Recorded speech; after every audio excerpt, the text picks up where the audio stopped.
welcome one, welcome all, and welcome back to the American Thunder Superspeedway Series here today at Talladega Speedway. We are on IgniteSRN.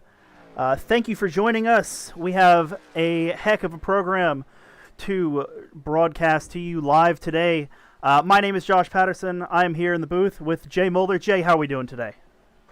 You know, we're doing great. We're came off a great race last week and excited for another one here at Talladega. We got some new players, and we saw a lot of good teamwork last week. I think we're in for another great show here at the even longer Talladega Superspeedway compared to Daytona.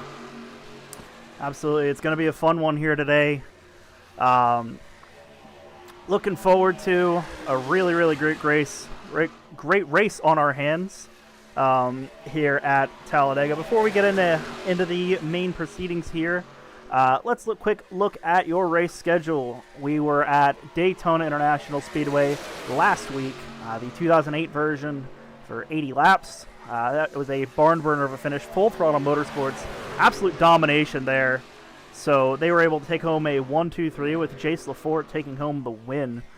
They sit atop the point standings, but now we head to Talladega for 70 laps here at the 2.66 mile oval.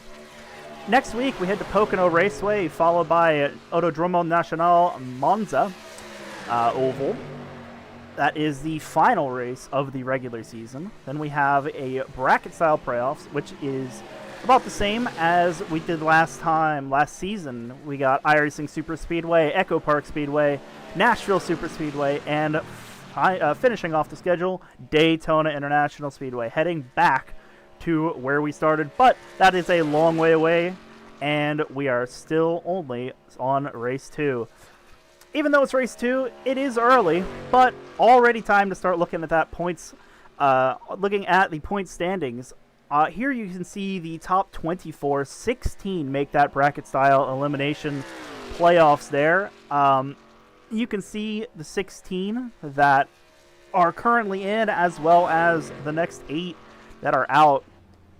One of the interesting stories from last week was, as we'll get into in a minute here, there was the fan vote that will be every week for the first 4 weeks. And that fan vote helped Tim April get a nice cushion from that playoff line, was sitting only 3 points above the cushion. But with that fan vote of the bonus 5 points, now finds himself P10 in points, 8 points above with a nice cushion going into race 2. We see guys like Casey Carrington, who had a really good race last week, but I guess didn't get the finish that he wanted, and finds himself 8 points out of the playoffs, as well as the entirety of that full throttle motorsports domination there, with Jace Lafort, Joseph Smith, and Matthew Wood being up at the top. Yeah, reminder for you fans out there watching, make sure to vote for your favorite driver. It'll give them some bonus points and help them in that run of the championship. So just comment the name of the driver. Everyone gets one vote, and we'll sort them all out at the end of the race and announce the fan vote winner, who will get a bonus point at the end of the night. Yeah, 5 bonus points. It's a pretty big, bonus pretty right. big reward for those guys. So yeah, comment your favorite driver. It is going to be 1 vote per account as practice finishes up here. Craig Martin going to be your fastest in practice with a 52.334, and we will get to qualifying.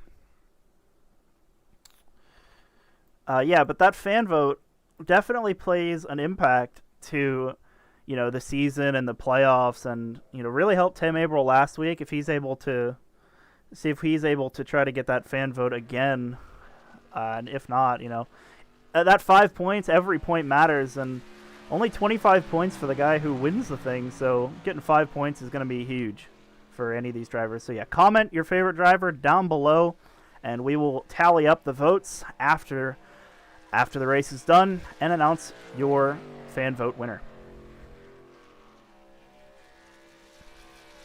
As we get off into qualifying here, these guys looking to wind up those trucks on that apron. Talladega, of course, you can keep it wide open on the apron out to the blend line.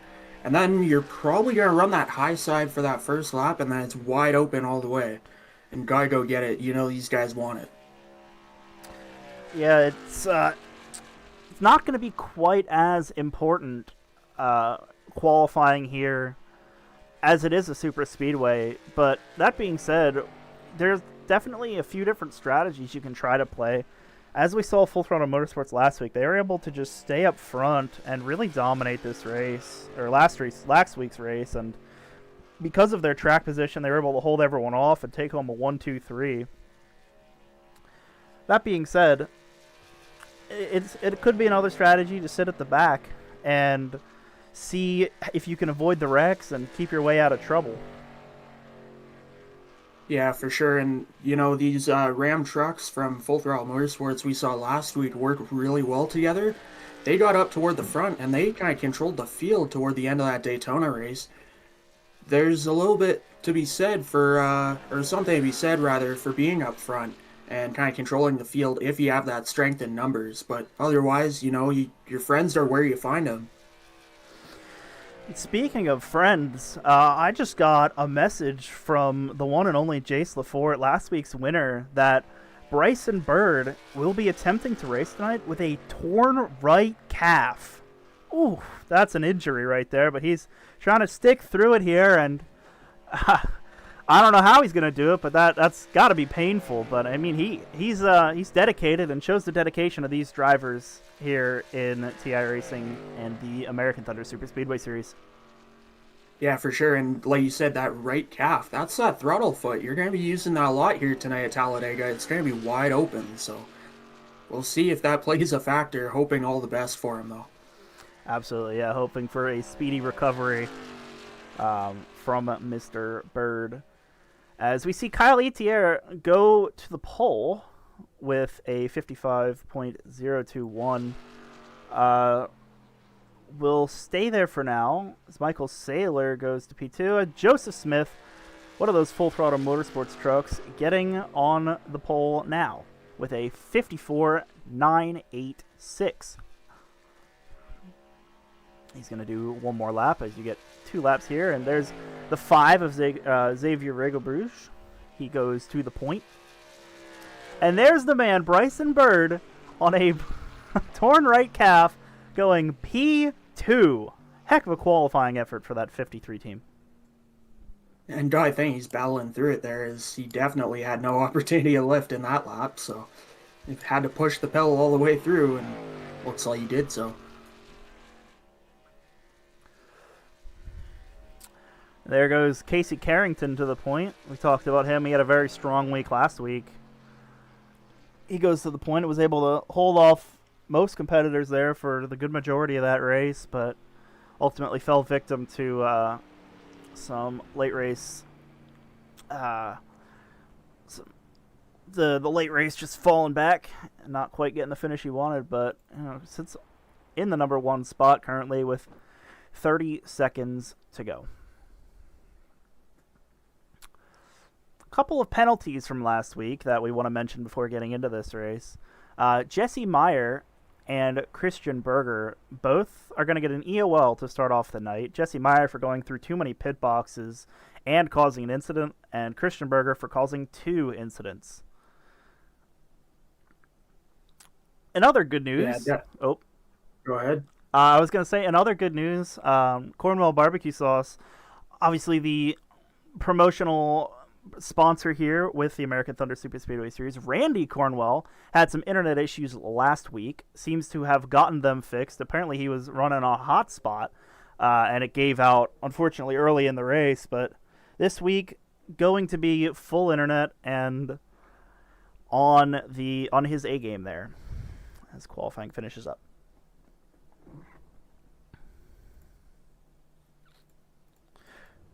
Didn't mean to interrupt you there, Jay. What were you going to report? I was just saying about all the teamwork and what we're going to see out here tonight as qualifying wrapped up there. So looking ahead to see where all these grid spots are placed, and we see a lot of those full throttle trucks right up toward the front again. So it seems like they might be proud of their strategy last week where they really controlled that field throughout the race. As we're gridding here, let's...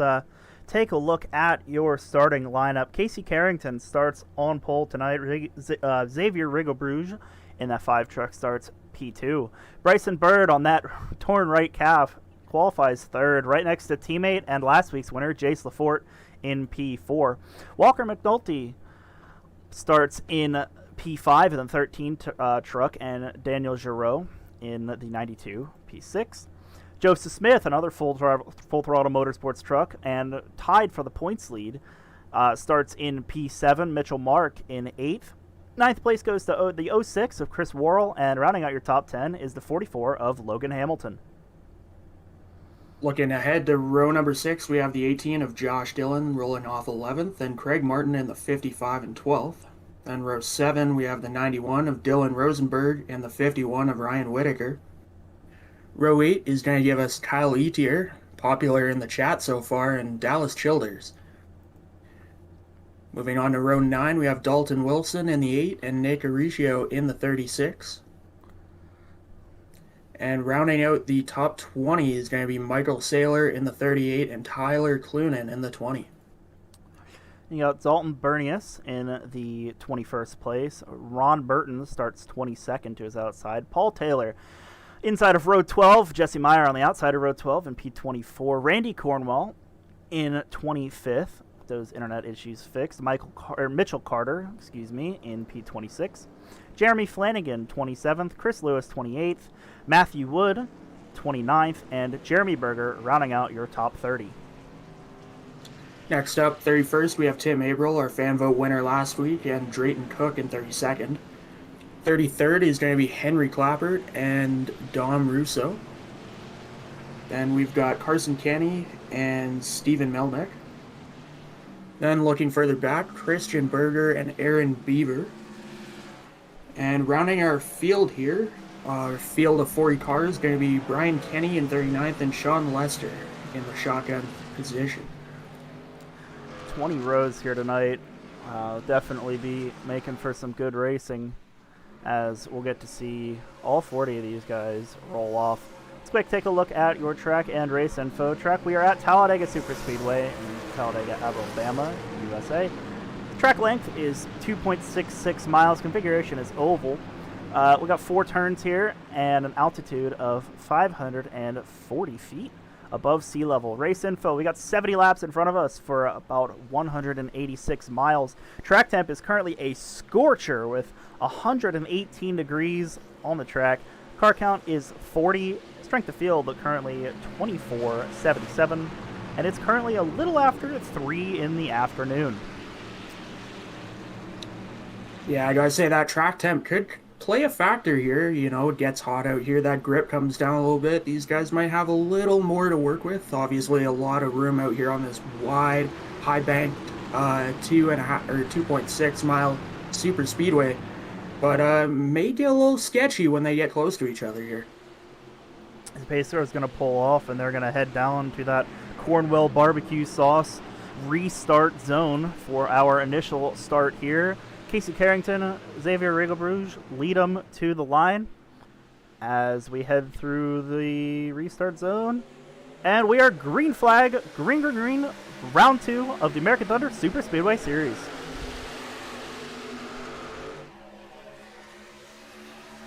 And definitely a nice, clean, close start there. Nobody really pulled away quite like they did last week at Daytona.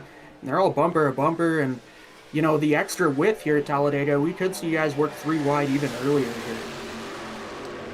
Definitely. With last week's track, it was interesting to see how much the outside lane really prevailed, with the bumps making the outside lane so strong, and kept people away from running the inside. With the track as wide as Talladega, you can really run any line, and oh no, they already wrecked! Another car in the wall, and they're still crashing further up. There's the caution. A massive early incident here. Oh my heavens. Already. That happened right in the front of the field. There seems to be some anger already coming out of the 5 truck. Oh, what a shame to start off this race. Let's get a replay. Yeah, so many top trucks there that qualified well. Very unfortunate. So we'll take a look. Going into turn 3, it seemed like the 53, Bryson Bird, washes up the track a little bit, and there goes everybody. Yeah, those trucks were lock bumpers 3 rows deep there. And Big hit for that the 34 25. Henry Clappert. 34 Henry Clappert might have got through okay, but yeah, lots of hard hits there. And like you said, that 5 truck looks a little frustrated with the 44 there. Get one more replay from a little further back. See the town of Chalice Childers had a good view of this thing. Yeah, getting into turn 3, the 53 just washes up, clips the 5, and somehow keeps that truck straight. They wreck farther ahead as the 44 of Hamilton and the 9 of Lafort got together, and yeah. Yeah, very unfortunate incident. A lot of really good trucks came together there, but that's just a product of this close racing. And here at Talladega, compared to last week at Daytona, all those bumps, guys wanted to stay off each other a little more. But here at Talladega, they're all out pushing, and you can lock bumpers all the way around the track. Unfortunately, they locked, but they weren't locked the way they wanted them. Yeah, for sure. It's just, rough to see that such a big wreck like that happened so incredibly early. It's really a shame for these guys who are looking to go all the way, looking to get some good points here tonight, and a lot of them seeing their days ending a little bit earlier than expected. And a bunch of trucks on pit road. I think that's just damage repair, maybe topping off on fuel. I mean, we talked about it a lot last week. Keeping that fuel tank full is always going to be positive for you. If you're further back in the field, you might as well come down. So we see a few trucks coming off pit road here. Yeah, a lot of trucks with damage, getting damage repair. While we sit here under the yellow flag, I'd like to mention friend of the broadcast here, Henry Clappert, running the IgniteSRN paint scheme in his typical green and black colors. We appreciate him for showing out and running our colors, or running his colors, but our brand all over that 34 machine, and we'll be watching to see how he does as we progress through this 70-lap event. Yeah, and anyone who knows Henry knows how much he loves the black and green cars, so no surprise there that he's sporting his classic colors here tonight.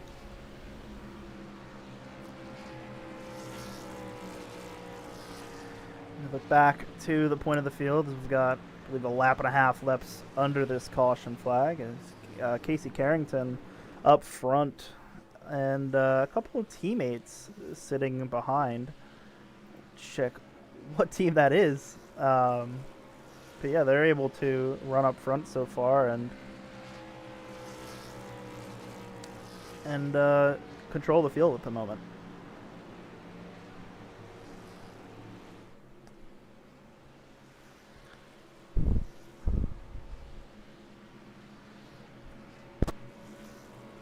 Yeah, apologies, dealing with a little bit of background noise there, but coming back to the 1 to green, you see a couple trucks peel off and top off that fuel tank as well here. Or perhaps not, but yeah. Yeah, I mean, what a so quick start to this guys. thing here tonight. Yeah, I mentioned the top 3 are on a team. It doesn't actually seem like they are on the same team, with Casey Carrington being on Showtime, Mitchell Mark being on the race team with Walker McNulty. It seems like those guys might be affiliated, and actually 4 of them, or I'm sorry, how many of these guys are up there? I believe that's 6 of them in the top 7, with Dylan Rosenberg and Chris Worrell as well. All being sponsored by, it seems like, the All-American Cup Series. Those similar paints. Craig Martin there as well. I believe, the race team and Showtime are affiliated with each other, or at least that would be my assumption, given that they're all together and running the same paint scheme, as are the Full Throttle Motorsports guys. Speaking of teams, going in this point of the season, iRacing had had a bit of a struggle of a week to start off the season last week. They find themselves lower than they have ever been in the series history at this point. So it just shows the competition level at this season and how this league has grown to put them back so far. I mean, these guys are runner-up for the championship last year, and have been really strong as a team. To see them so far back in points currently, it's a big surprise. But I'm sure they'll be able to make a rebound and get up in the standings later down the season. As we roll off turn number 4 here, doubled up, getting ready to go back to green. Hopefully we can tidy it up and get some green laps in here, and maybe some more patience will be shown as we go back to green shortly. A little more room between the bumpers and a little more room side to side as well. For sure, as they approach the Cornwall Barbecue Sauce restart zone, it's going to be Casey Carrington and Mitchell Mark bringing the field to green, and we are back green flag racing here at Talladega. And a great launch there for that 4 truck of Casey Carrington, way out ahead here. Hopefully not too far ahead. Of course, he's got some help around him and behind him as well. Yeah, I mean, those beautiful looking navy blue and yellow trucks really controlling the field right now as they are sideways behind and wrecking again. Oh, crashing. Oh, the 36 gets hit hard. Hit right there. Caution does come out. Not totally sure where that all began, but trucks started going left and right back there and running into each other, and it was on from there. Nick Uricchio, I believe he yelled at us for saying it wrong. I believe that's how you say it. Involved in that one. We'll go back and take a replay. Let's see what we can find. See him going around turn number 2, excuse me. Comes off the corner, and it was actually 04. Gets turned. He goes up the track, slides back down, and gets hit pretty hard by the 51, and then blinks out of existence. Ryan Whitaker with a bit of an impact there.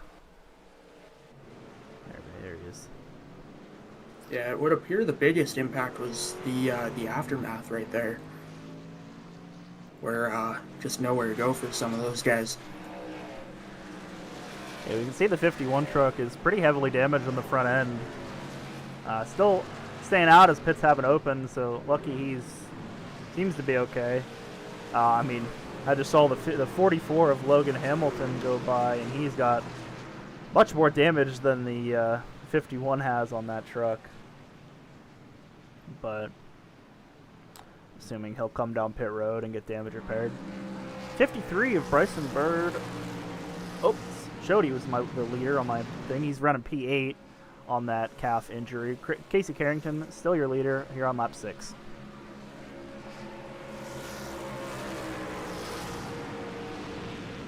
Well, so much for getting some green laps in there as caution comes out on that first lap again right there. However, a few more laps in the race now, 70 lap race, and let me see if I can figure out the fuel run here for us, as some of those full throttle trucks gonna come down pit road.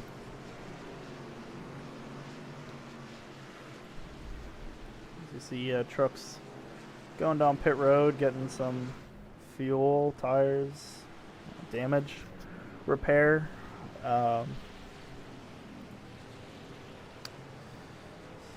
Interested to see. The fuel in this league is randomized between 40 and 80%.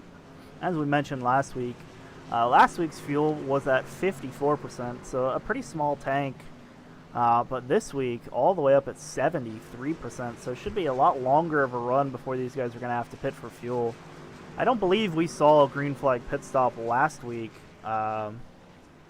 However, we might be able to see one this time.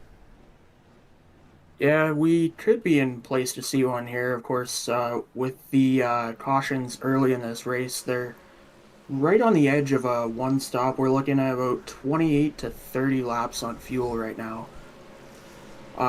With that 73% fuel tank. And, oh, looks like a little photo op here I under was gonna say, this caution. is picturesque right here. Look at that. Almost going 6 wide under caution. Jeremy Berger says, I would like to be in this picture too, please. He gets up there with him as well. That's one of the beauties of Talladega. We might see them do that 200 miles per hour come the end of this thing. It's a real wide racetrack. I hope not. I mean, if they go 6 wide down into turn 3, I can assure you they're not making it out of that 6 wide. I'll tell you what.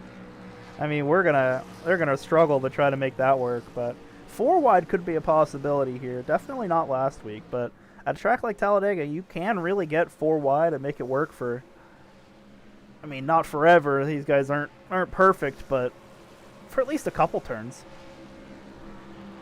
Yeah, for sure. And yeah, that extra room here at Talladega also makes it easier to come through the field. Kind of like you said, last week track position meant a lot more with the bumps and the difficulty and kind of having to set up your passes.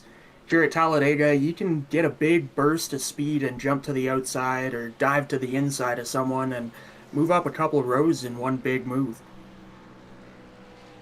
Yeah, I mean, we've seen it in real life racing time and time again. We've seen it in sim racing even more. Guys just able to carve their way through the field within a very short period of time. And yeah, wow, those All-American Cup Series trucks, just 1, 2, 3, 4, 5, and 6 right now. Heck of a run for them so far.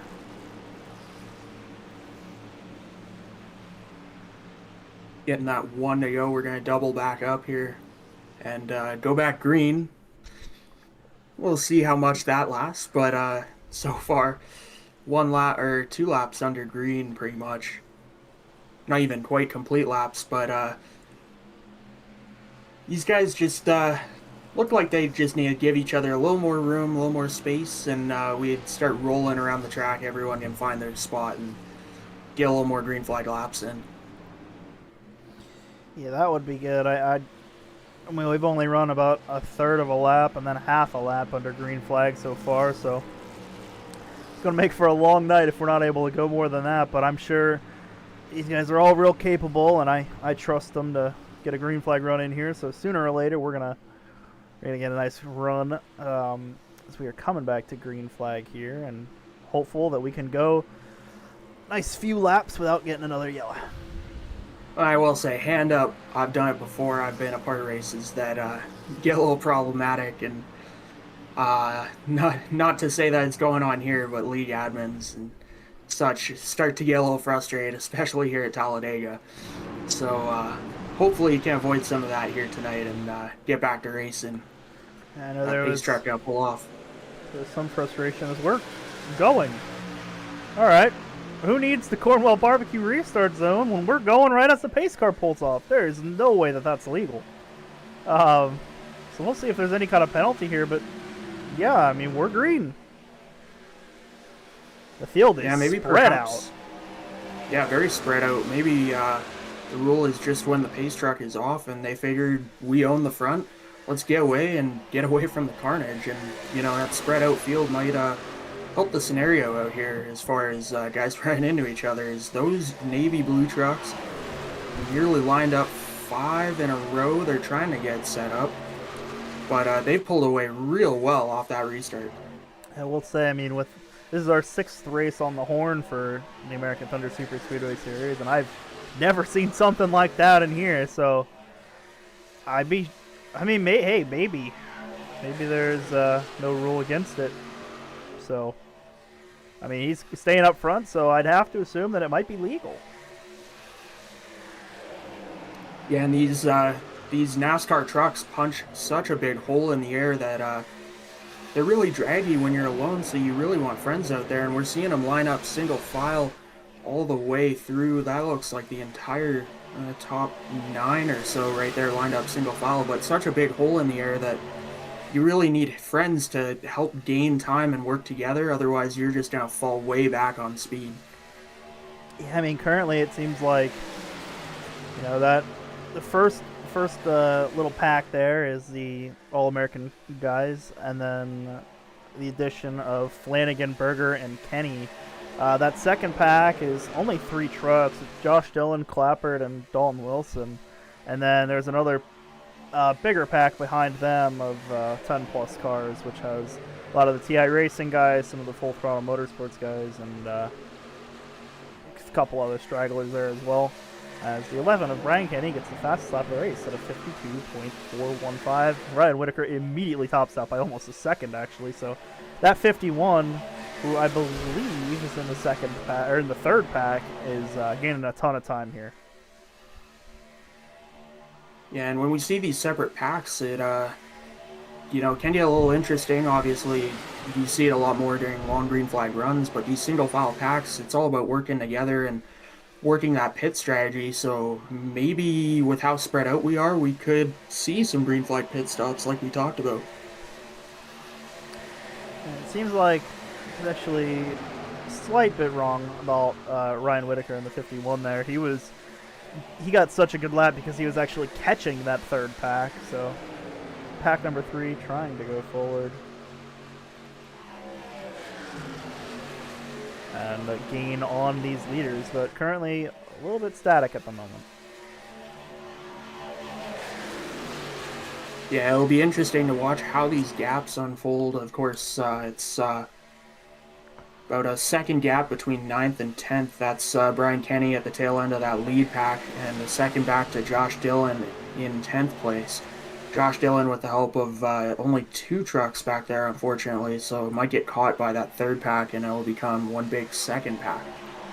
And that could help them, though, because that third pack will get the draft from the second pack and the additional 3 trucks to help him out. As I will say, though, being single file is good because we'll be able to click off some laps and make it a little further in this race. This is already our longest green flag run by quite a margin. So, if they're able to stay single file and just focus on catching the lead pack instead of dicing it up and trying to have a bit of a measuring contest with each other, I think we'll be able to get some green laps in as we see that second pack get caught by the third pack.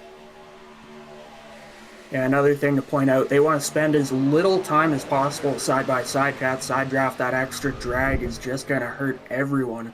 So they really want to get clear, but it looks like they're going to have a hard time with it. However, looking back at the lead pack, they're kind of dragging each other a little bit as well, so could play a factor. That's definitely going to slow down that second pack a little bit. Is Henry Clappert leading the way in that 34? Yeah, I believe I saw the 72 of Jeremy Flanagan blinking out a little bit, having a little bit of an internet connection issue. So the 21 and 11 both moved high. 21 and 11 also teammates. However, yeah, they moved high to avoid the blinking 72 there. It seems like now it's Chris Lewis and the 111 leading that second pack in P10 with a lot of help behind him, at least 18 cars in that pack. Yeah, those connection issues blinking out, that's not helpful for anyone because you're not getting the draft off that truck, and that truck, as he's blinking out, he loses sight of everyone, and he's not gaining any time as well. So, I mean, it might be a smart decision to maybe not get rid of him, but at least be ahead of him. And it seems like that's what they are trying to do, at least Berger and Kenny there trying to run up top. Actually gaining quite a bit of time up there. I don't think it was their intent to go to the front, but they're actually, Jeremy Berger there, side by side for P4 with Craig Martin in the 55. As it seems like, yeah, those guys up front are already on it, pouncing on that, and trying to block the run. However, Berger says, I'll just go high. Leaves the 13 of Walker McNulty out to dry, and we've got a caution. Oh. Jace LaForte going through the infield. Oh, and there's the 2 around. Kyle Etier. Yeah, and we got a couple more trucks involved. The 51, Ryan Whitaker, is not intentionally, but doing burnouts, trying to get that truck straightened out. He got caught on the apron. He's now back rolling. Let's get a look at our replay. Replay here. And, oh, 2 gets turned. Not a good camera angle at it, but pretty big pile up there. As everyone blinks out.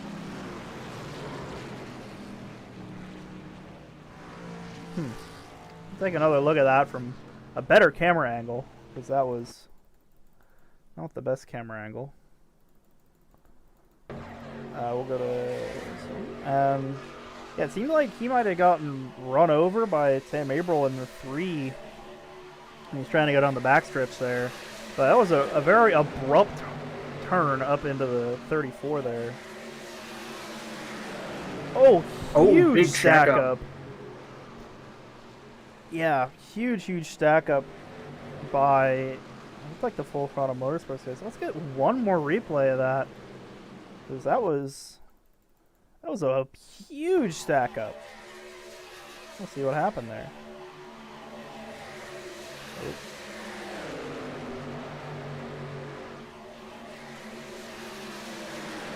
Oh, yeah. Yeah, it looks like they got a little 16. shuffled further up, and that 53 checked up a little bit, maybe a little bit too much, but yeah, they started to stack up behind, and unfortunate incident there, but getting into turn 3 is the fastest you're going to go here at Talladega. You've got all that momentum, excuse me, all that momentum coming down the back straightaway, getting into turn 3, and at some point you got to make the corner. Of course, not difficult on your own, but when you're stacked up like that, you need a little bit of a gap, and everyone's closing on each other. Bumpers get connected, and that's the end result from time to time. Yeah, quite unfortunate for those guys, as they were able to... They were going good there for a while, and then it just seemed like one car checked up a little bit in that front pack, and then... Or in that front group in that second pack, and then caused another couple cars to check up, and then it seemed like, yeah, the 2 just didn't really see it, and stacks up everyone. And I race off pit road looked like went to Dylan Rosenberg, but we had one truck stay out, and that's the 22 of Randy Cornwell. Of course, that good old Cornwell barbecue sauce. He's up front there, and he's going to lead us back to green. And it looks like he's the only one to stay out aside from the wave rounds, so might be a little bit of precarious position on fuel strategy, but should be, I mean, on the other hand, could be ahead of the potential carnage further back, as every crash we've seen, aside from that first one, has come further back in the field. Yeah, Randy Cornwell up front. It's the time to mention Cornwell barbecue sauce, coming in 3 different flavors: sweet, spicy, and honey jalapeno. Get yours today. Link is in the description of this live stream, so just go to the link and buy yours today. Family-owned company, and producing some really great barbecue sauce. So, yeah, definitely appreciative of having them on board for the American Thunder Superspeedway Series, and appreciative of all they do for these guys. So want to make sure that they can get their money's worth from this sponsorship deal they've got going here. And yeah, good barbecue sauce. Get yours today. Absolutely, and not to overdo it here a little bit, but this might be the first time this season Randy Cornwell will be leading the way to his own. Yeah, he stays out here, so it'd be the first time this season he leads the field to his own restart zone with that Cornwell barbecue sauce restart zone here at Talladega. Yeah, absolutely. You know, it's nice to have that Cornwell barbecue sauce truck up in the front. First laps led of the season for him as well. Unfortunately, had those internet issues that we talked about plaguing him last week. Had to leave early, call it a night before his race should have been done. But back in the field today, back with good internet and good connection. It seems like we were going to go double file there for the restart, but pace car lights came back out, so we're going to get one more lap, one additional lap under the caution flag, and then we will get back going at green flag. Yeah, of course, great to have him back here this week. Those connection issues, always tough thing to deal with. We've all dealt with them before on iRacing, thankfully. Looks like he's got those gremlins solved for at least this race, and hopefully in the future. And great to have him out here, and even better to see him up front. for sure. While we're under this caution flag, I would like to do two things. First off, check out our mid-race info. Currently 17 complete of 70 here tonight. 3 cautions for 9 caution laps. Got a nice little green flag run in there, but 38 trucks still remaining in the session. 40 started tonight. We've only had 1 lead change from Casey Carrington to Randy Cornwell.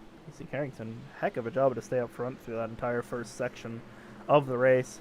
Average lap time currently of right around 52.5 seconds. I'd also like to take this time to give a reminder to those who were not here earlier that we have a fan vote going on in the comments. Comment your favorite driver, and if they get the most amount of votes, they will get 5 bonus points at the end of the race. 1 comment, 1 driver per account. Make sure to comment your favorite driver's name today. Yeah, I'd have to say, looking at the fan vote stats so far, it's real close, but lots of votes here coming in. So make sure to keep getting those votes in and get your favorite driver those 5 bonus points. No one knows. They could be the difference maker when it comes to making that final bracket playoff. Like I mentioned at the start of tonight's stream, the 3 truck of Tim Averill was able to build himself a nice cushion based solely on that fan vote. So get those votes in and help out your favorite driver today. And, of course, with those playoffs, all you have to do is be in it to have a shot. So it's just about staying above that cut line. Of course, you want to be as close to the front as possible to get the best opportunity, but as long as you're in it, you can win it kind of thing. So definitely try to give your favorite driver the best opportunity to do so. Absolutely. And I'll take an opportunity here to explain their playoff format here in the American Thunder Superspeedway Series. It's a bracket-style elimination 1-on-1. So the guy who finishes first in points, we'll take a look at the points again here. Currently, that would be Jace Lafort. If they ended after the first race, you'd have 8 elimination 1v1s. Jace Lafort would go against Alex Banyako. Joseph Smith would go against Mitchell Mark and continue down the line as the 1 seed faces the 16 and onwards. So that's how that's formatted, and they go 1-on-1 each week with a new driver until they get to the final race in Daytona. And it'll just be 2 drivers in a 1-on-1 for all the money. So it's an interesting format. It's just like March Madness, if you've watched that. Very popular basketball, college basketball event happening in March. And yeah, very similar to that format as the pace car pulls in and they get down to the Cornwall Barbecue Restart Zone to go back to green flag racing on lap 20. I just heard an engine explode. That's no good. Sorry about that. Yeah, Cornwall fires off from the restart zone, and we'll be back green flag racing. They were sitting there pacing. I'm not sure if it was just a sound audio glitch or somebody actually just blew up coming to the line, but I heard the typical explosion of an iRacing engine forgetting to exist. However, Dylan Rosenberg gets down to the bottom, and that All-American Cup Series line of cars forms once again, and they say, bye-bye, Randy Cornwell, we're going past you. A tight race up front here, and gonna block that bottom lane and take the lead from Cornwell right there. It's going to be Dylan Rosenberg. Oh, and we got a car up top. 18. And a couple full throttle trucks get into each other as well there. They get away okay, but a hard impact. That 18 got up on top of the wall there for a moment. The 18 of Josh Dillon as we go back under the caution flag. A lot of damage to that 18 truck. I'm not entirely sure who spun there, but that's what a replay's for. So let's go to that replay. You can see they were going down into turn 3, which seems to be the problem spot of the night. And 18 goes high to go around Dalton Wilson the 8. Dalton Wilson doesn't like that. And big hit. 63 goes for a spin there of Dom Russo. That's what brings out the yellow. 18 actually kept it straight, but yeah, everyone was kind of sent all over the place from that one. And let's get another view from the onboard, because I'd like to see how close he saw the catch fence there. That would be Josh Dillon in the 18.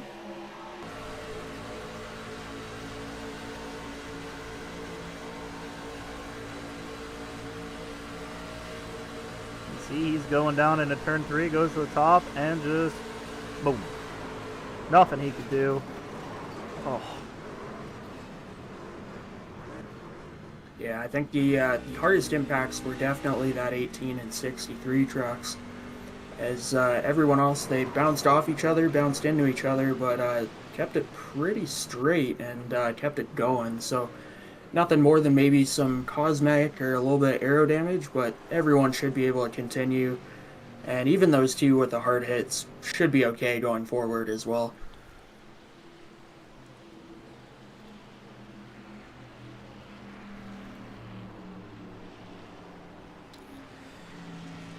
Randy Cornwell goes down. Oh, gosh, almost gets drilled by the 18 as he's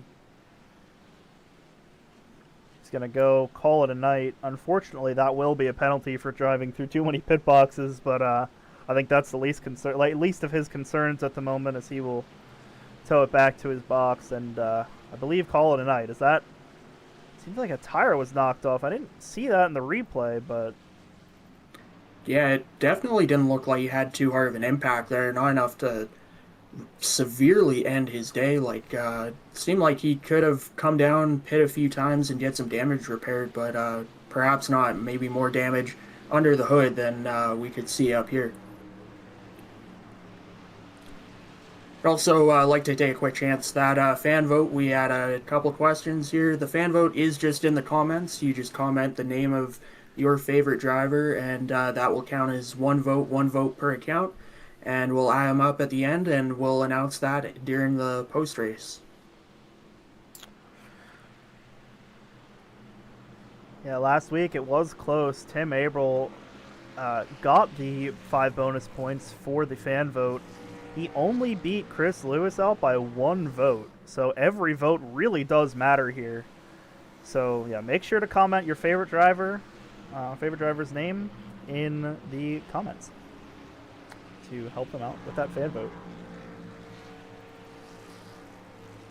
Yeah, and we'll mention once again, we've had a lot of votes here tonight, and it looks like it'll be another close one here, looking at the totals so far. So it'll be exciting to see how that unfolds as the night goes on. Yeah, I for one am certainly a fan of the fan vote. I think it's really great for engagement and really gets the fans involved, because you know what's a good series without some great fans, and we appreciate all you guys for coming out and watching each week with us in the IgniteSRN booth. And yeah, we still got almost 50 laps to go in this one, so definitely a lot more time for some more drama and time for them to put on a show as we get deeper into this race. All-American Cup Series drivers of Dylan Rosenberg, Casey Carrington, 1-2 right now. Walker McNulty in 4th in that navy and yellow paint scheme. They're going to take the 1 to green this time by, and we will be going back green flag racing very shortly. Yeah, it looks like the caution lights are out, so we'll be going back to green next time around. And kind of the story last week was those full throttle trucks dominating the race, and now these navy blue All-American trucks now up front here and controlling the race so far, but still quite a ways to go. We got a little under 50 laps to go in the 70-lap race, so long ways to go, and still a guaranteed fuel pit stop at some point in there. And you know, it could always get mixed up, and we could... Oh, a truck in the wall further back. Well, it's Kyle Whitaker. Not sure what's going on there. He just kind of doinked it a little bit. I don't think that'd be any more than cosmetic damage, if any. As let's see as this car also struck goes by. He had a little bit of damage from that. I'm not really sure what happened there, but I mean, going. I have to admit, I've done it before. Been, sending off a quick text or something under caution laps and tap the wall a little bit. Not to say that's what happened, but possible theory there. Or cat jumped in his lap. I mean, all things that have happened to pretty much everyone on iRacing here. Oh yeah. Yeah, it's one time I looked down at my phone for 3 seconds under caution and looked back up, and I was underneath somebody's rear end. So at least he didn't have that happen. Only a little wall contact was unfortunate, obviously, but something that he will be able to drive away from and surely fix in next time we get a caution flag. But enough with the caution flags. We're going to head back down to the Cornwall Barbecue Sauce restart zone and get them fired back up. And we're at green flag racing here on lap 24 of 70. Yeah, pretty spread out restart there. A couple guys lined up 2x2, and got my eyes, 3 on the top now. But pack of 4 just behind on the bottom. Those guys should have pretty good momentum as they get through 1 and 2. I will say, yeah, last time they restarted that early, I thought it was illegal. I was incorrect in that fact, as we see Casey Carrington go back to the lead. So really smart for those guys to jump it that early and coordinate that with their team, both drivers from the race team and Showtime. Up front there in the All-American Cup Series sponsored liveries out front. They're doing a really great job to control this field, and I know I mentioned that I didn't think the top side was going to prevail as much, but here it is again, same as last week. On the one thing, if you do have help up there on the top and get guys lined up and committed to the bit, if you will, it makes it difficult to build up the momentum on the bottom to get around them. You carry that, well, right as I say that, they all drop to the bottom there, so forget about that. But what I was going to say, you keep that momentum on the high side and you can just manage that gap a little easier, and makes it tougher for 1 or 2 trucks to make a move on the inside. They need to build up a pack of their own to make moves. Truck I have my eyes on here is that 21 Jeremy Berger, perennial contender these past so far in this race and last week as well. Very fast truck and seems to get his nose in the right places all night long. Yeah, Jeremy Berger is one that knows how to find his way through the field. Had a couple really great runs at a deep playoff push last season and already started the year off strong. Now is running back in P5, so interesting to see how well he's doing. Yeah, ran P4 just 1 week ago, so already looking to make another playoff push. I think a key difference here about Talladega, and we've seen it so far in this race, is that you need a little more help, build up a little more momentum and more of a run to get that speed going as they move back to that high side. They're going to be 3 wide in that 4th row there. But you need help. You need to work together to build that momentum. You're not going to just generate a real quick run unless you get a little bit of luck. You got lots of room to take it here at Talladega, but at the same time, you're going to need some help on this real big, fast track. Yeah, I mean, in talking about the size, the width of this track, as Paul Taylor sets the fastest lap of the race, I mean, they're running 3 wide, and they've still got a whole truck width in between each of them. So, 3 wide at any other track, it's real sketchy. Here, it's kind of expected. It's 4 wide here that starts to get sketchy. So it's using all of that track that they can and taking full optimization of the width of this place as Logan Hamilton darts to the bottom with help from Joseph Smith there in the 31. We're going to actually get side by side with Casey Carrington for the lead.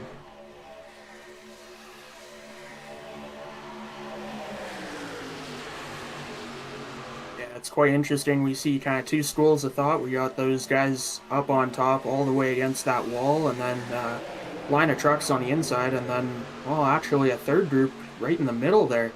And of course, all that side draft between those guys is going to drag the other lanes backward and keep them all tight pressed together here. Logan Hamilton's actually going to take the lead on the bottom in front of a, oh my goodness, a field of navy and yellow trucks there. All-American Cup Series being represented quite well here tonight in the American Thunder Superspeedway Series. As oh, they're wrecking behind. Oh, hard crash. That's going to bring out our caution for the 4th time today. Huge crash back there. Let's get a look at a replay.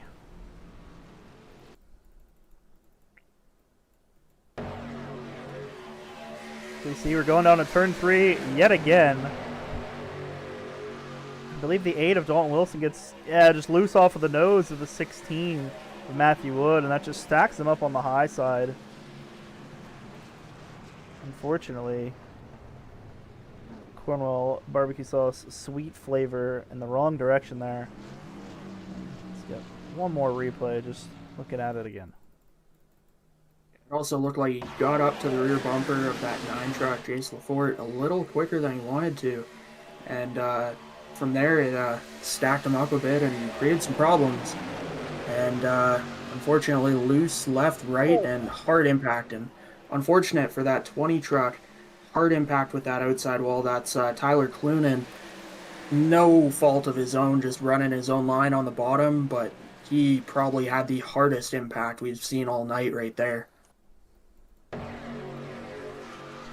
want to take a quick look at his in-car from that, because that was a huge impact. I didn't see that at the start, but that was massive, massive impact. Honestly, nothing he could have done there. You see Chris Lewis, Jace Lafort hop up to the middle.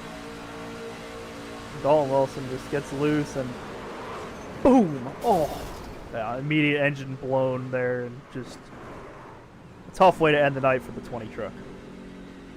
Yeah, very unfortunate, and such a helpless feeling when you're running on the bottom like that, and all of a sudden you get turned right, and all you see next is trucks and fence. As pit road now going to be pretty busy, as we see Logan Hamilton leads the vast majority of the field down pit road. Yeah, it seems like just about everyone came down pit road. Jeremy Berger stays out, as well as a couple other trucks, I believe. But yeah, the vast, vast majority of these trucks coming down to pit road. Casey Carrington in that first pit box. Seems like, yeah, Logan Hamilton's going to win the race off. Joseph Smith second. Casey Carrington third. Rosenberg, I believe, is fourth. And Mitchell Mark in fifth in that 82 truck.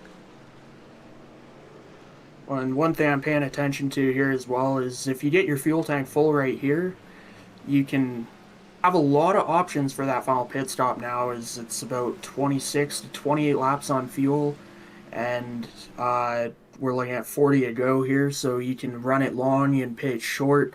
Lots of options here in this final stage for those guys who came down pit road right there, and Logan Hamilton actually going to come back out right in that 4th position, it looks like.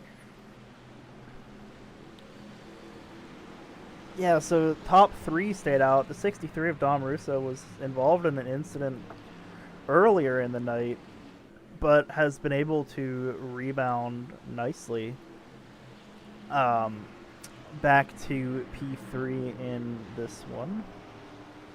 And the top 2 are Sorta Fast Motorsports teammates of Jeremy Berger and Brian Kenny.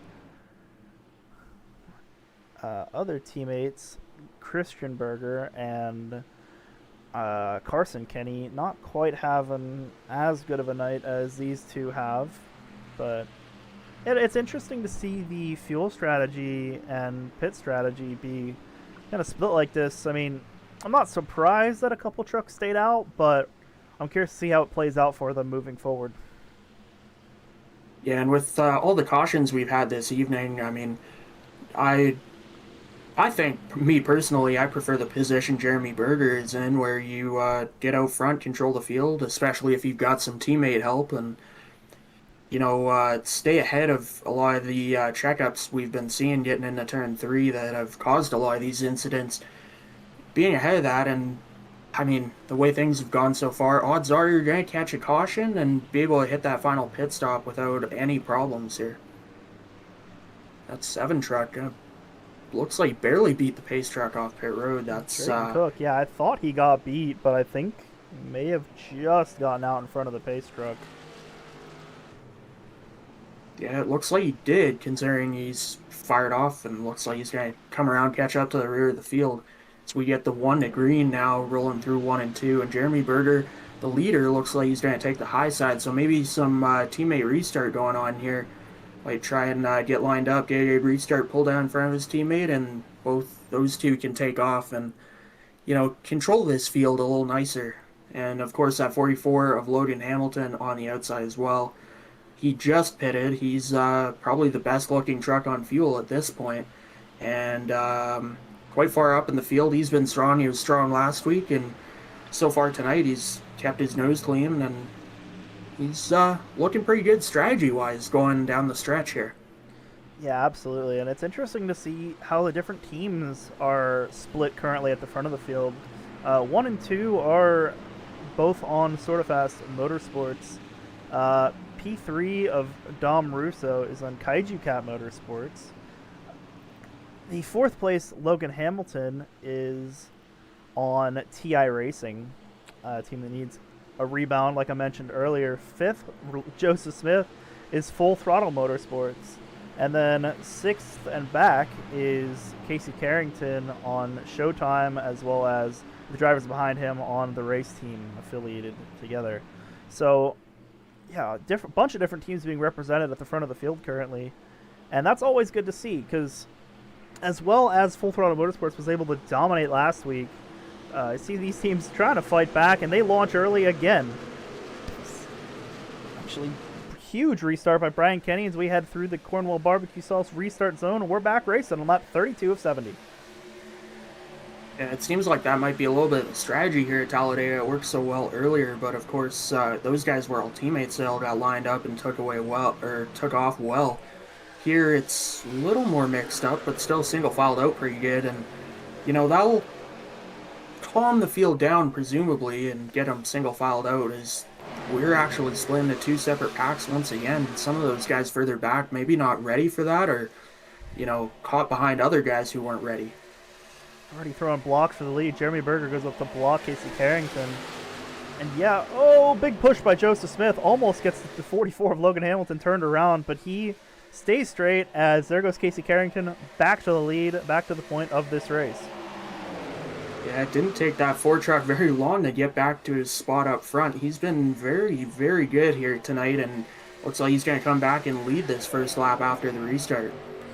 Jeremy Berger is side drafting the 63 like crazy there. He is not happy being out of this race lead, and when you're on a different strategy like that and need to pit more than your opponents, I would be pretty aggressive to try to get back up to the front as well. So yeah, he's going to block again the 82 of Mitchell Mark, but will not be able to make that one work as Mark goes around him, and as does the truck behind. That's the 91 of Rosenberg. Yeah, and that block from Jeremy Berger unfortunately totally dissolved that high line, and all 3-4 guys are going to just fall back to the tail end of this lead group as the 4 on the bottom will all move forward, led by Casey Carrington. Seems like there's a couple of stragglers who are just holding on to the back end of that lead pack's draft. The Chris Worrell and Craig Martin and Chris Worrell. Bryson Bird back there may be on the tail end, may not be. And then there's your second pack as well, sitting back about 2 seconds behind the back of this lead pack.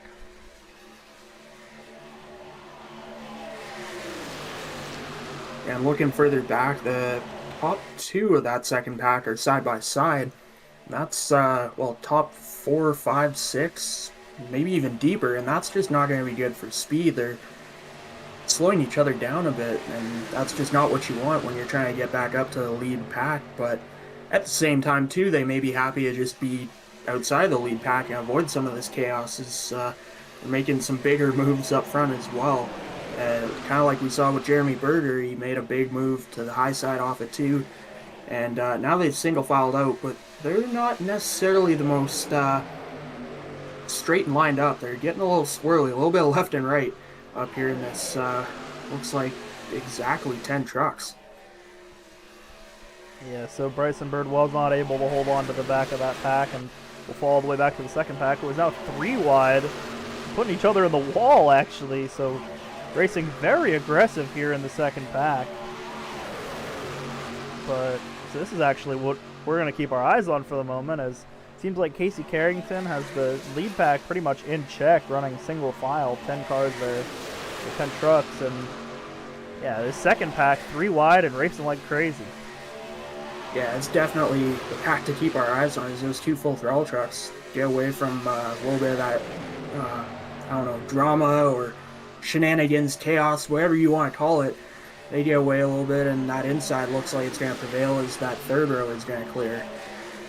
And maybe going to fall apart a little bit now on that outside, as those guys are all the way up to the wall. Looks like one of them maybe even touched the fence. Oh yeah, Chris Lewis getting to the fence maybe a little bit there.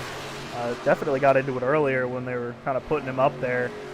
But he's going to have to find a way to filter back in or get pushed by Ryan Whitaker in the 51, as they're still racing 2 wide here.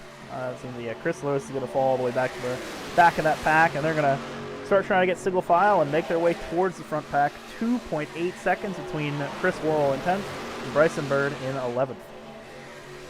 Yeah, and you see it a little bit there as those guys get real aggressive trying to dive down in line and maintain their position without falling all the way toward the back, and they door each other right there, actually. A lot of that's just trying to get in line and get on the train before the train leaves. Yeah. Yeah, don't want to lose the train, don't want to miss your train, because there's a ton of time if you fall out of the pack. As we see one truck back there that just fell out of it. I'm not sure what truck that is, but they're able to, I think that's the 888 of Mitchell Carter there. It fell out of the pack, and what went sideways, he's going to hit the wall and save it, kinda. He'll keep it rolling here, but a lot of damage to that 13 truck. Yeah, looks like some wheel damage. Getting ready to pit road here. Looks like we'll keep the green flag in the air, but yeah, probably knock the toe out on that truck. Yeah, not a good incident there for the 13 of Walker McFelty. That's, yeah, not what you want to see, but they're going to go 3 wide again in that second pack. I try to look at this first pack, but they are just dicing it up like crazy back here. Yeah, they're 3 wide. Nick Uricchio going through the center and trying to get in front of that 2 truck of Kylie Tier.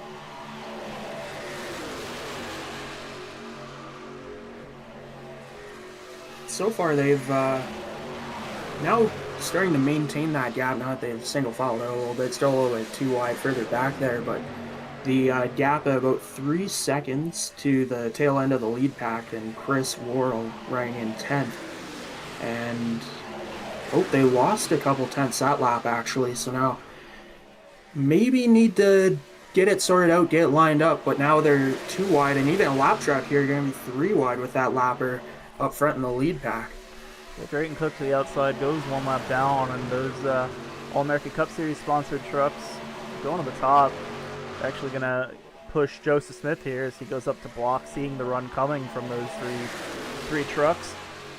And going to get a bit of a run to the outside. Casey Carrington probably looking in his mirror, worried about this run, because they seem to be forming something on the outside together.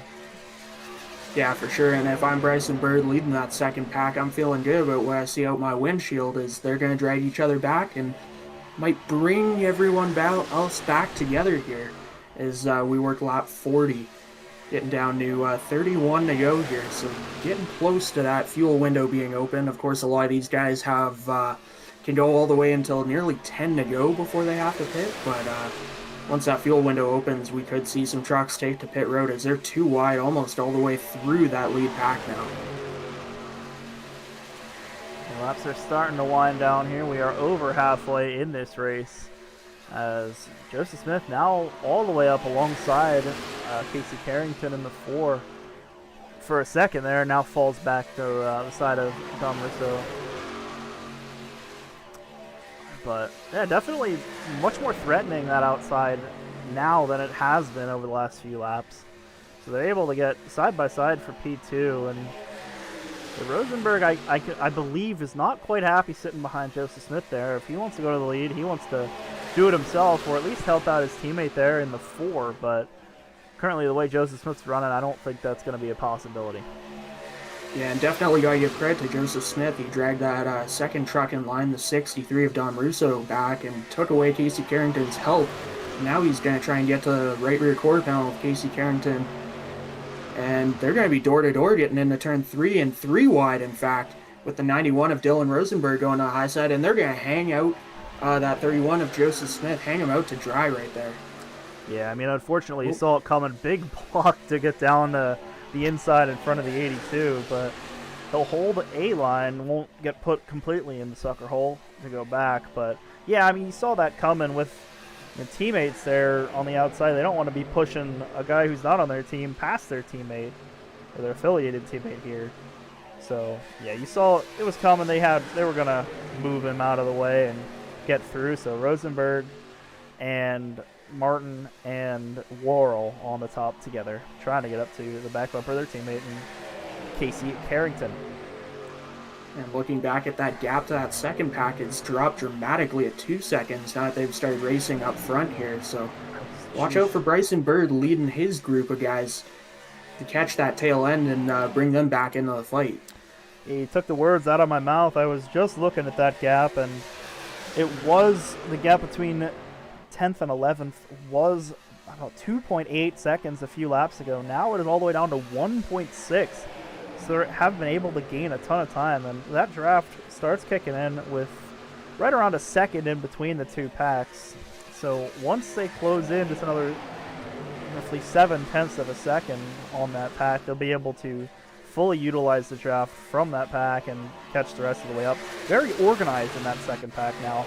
Racing like crazy earlier, now they're completely single-filed out, unlike the front pack, and gaining time due to it. Yeah, it's actually kind of funny, the duality there. We saw him going 3 wide, several rows deep in that second pack, and now it's the lead pack that's mixing it up for those top 5 positions. So right now, top 3, top 4 on the inside are going to clear the outside. But, 63 looked like he had a little look to the outside on the 4, Casey Carrington. That's Dom Russo in that second position. I'd be surprised if he tries to make a move, because he's got to see the color of the cars on the outside, being that same navy and yellow tones that he sees directly into his windshield. He's got to know they're not going to try to help him. I mean, so his best bet right now on the 63 truck is to just hold steady in line and keep pushing him for foreseeable future, I suppose. Just until they make that pit stop. Yeah, and looking at some of these trucks, I mean, we see a couple teammates here and there, but Joseph Smith kind of out there on an island on his own here. He's surrounded by a team. A couple trucks going to come to pit road. That's Jeremy Berger and the 11 of Brian Kenny. Slides it into the pit lane there. Yeah, I was about to mention they're on 28 laps on their stint so far, and they'll both bring it down, take fuel. Looks like he missed his box a little bit there. Sorry about that. Jeremy Berger got in a little deep and maybe a little too far to the left. That'll cost him a little bit of time. Hopefully he can get a little bit of help off pit road and get back going. But that should be their final pit stop here in this race. And if everyone else has to pit, I mean, they don't have a lot of help, but that might help the Delta. And if we get caution, everyone else will come to pit road and they'll cycle back to the front. So maybe they're hoping for that caution to come. Right now, though, it looks like things have calmed down significantly up front. And that second pack, another truck coming down. That's the 63 of Dom Russo. It's like he's pitting on his own. I don't see anyone else coming behind him. But that second pack is caught right back up, so we could see them start to mix it up again further forward in the field, as they're now within drafting distance. They're right there. Yeah, I'm curious. I'm sure that the 53, Brian Kenny, not a great pit stop there, loses a ton of time and a lap. But Bryson Bird, Jason LaForte, Full Throttle Motorsports, I'm sure they're going to make a move to try to go to the outside of this front pack, as they're going to be coming with a huge run here in just a couple seconds. They'll probably catch them before they even get to turn 3. Yeah, there they are. Seems like they're actually going to hold steady. Yeah, I was interested to see what they were going to do if they tried to jump to the outside. Of course, they have a little bit of help, but those navy blue trucks, they're all lined up. They might have just blocked it or held the bottom and kept their momentum up. Just two full throttle trucks back there. Maybe not enough help to make that big move, so they fall in line, and we've got one big long line here of trucks, and looks like a little checkup there, and gets a little dicey.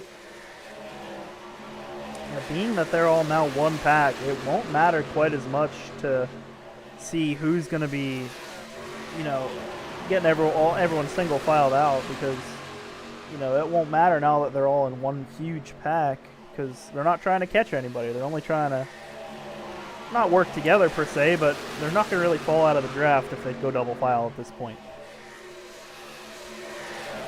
Yeah, it looks like going all the way back to the 8 truck of Dalton Wilson. We've got everyone in the lead pack, so 22 trucks strong up here as they go by to lap Jeremy Berger now. Yeah, tough deal for Berger as he pit with his teammate and Brian Kenny, but Kenny with a suboptimal, it's probably the best way to describe it, pit stop there, and they're not able to draft each other as they get separated on pit exit, and leads to both of them falling one lap down, as you see some other trucks up here also about to be lapped themselves. Yeah, it looks like that 7 truck, who is actually the he's multiple laps down. Yeah, he's 4 laps down at the moment. Yeah, that'll put him 4 down there. That's Drayton Cook. In the 7, he's scored as a 17 on our monitor. Yeah, he goes another lap down. Unfortunate day for him. He got involved in an incident earlier, and somebody spins. Both Chris Lewis, Ryan Whitaker spin down low. It stays green. Oh, they both catch the wall, though. Hopefully not too hard of an impact, and they might be low enough on the apron this won't trigger a caution. Chris Lewis jumping right back onto the racetrack. Clearly no traffic coming behind him now. Well, maybe a little bit, but jumps back out onto the racetrack. Is things starting to heat up in this lead pack now? Absolutely. I mean, getting down to it here, coming to 21 laps to go this time by. It's weird that they both spun there. Unfortunately, Lewis lost the left front fender, and Whitaker got into the nose pretty good, but they'll both be able to continue and try to make it through to the rest of the race, but losing that main pack, losing that big pack, and all that draft is going to be quite detrimental to the rest of their races. Yeah, just looking back real quick here, the 51 truck got turned down on the apron, and the checkup from that got Chris Lewis turned around. That was 51 truck Ryan Whitaker getting turned off the nose of Jace Lafort, and then that checkup brought Chris Lewis right into the front bumper of Aaron Beaver, and nowhere for him to go. Those two guys get spun down on the apron.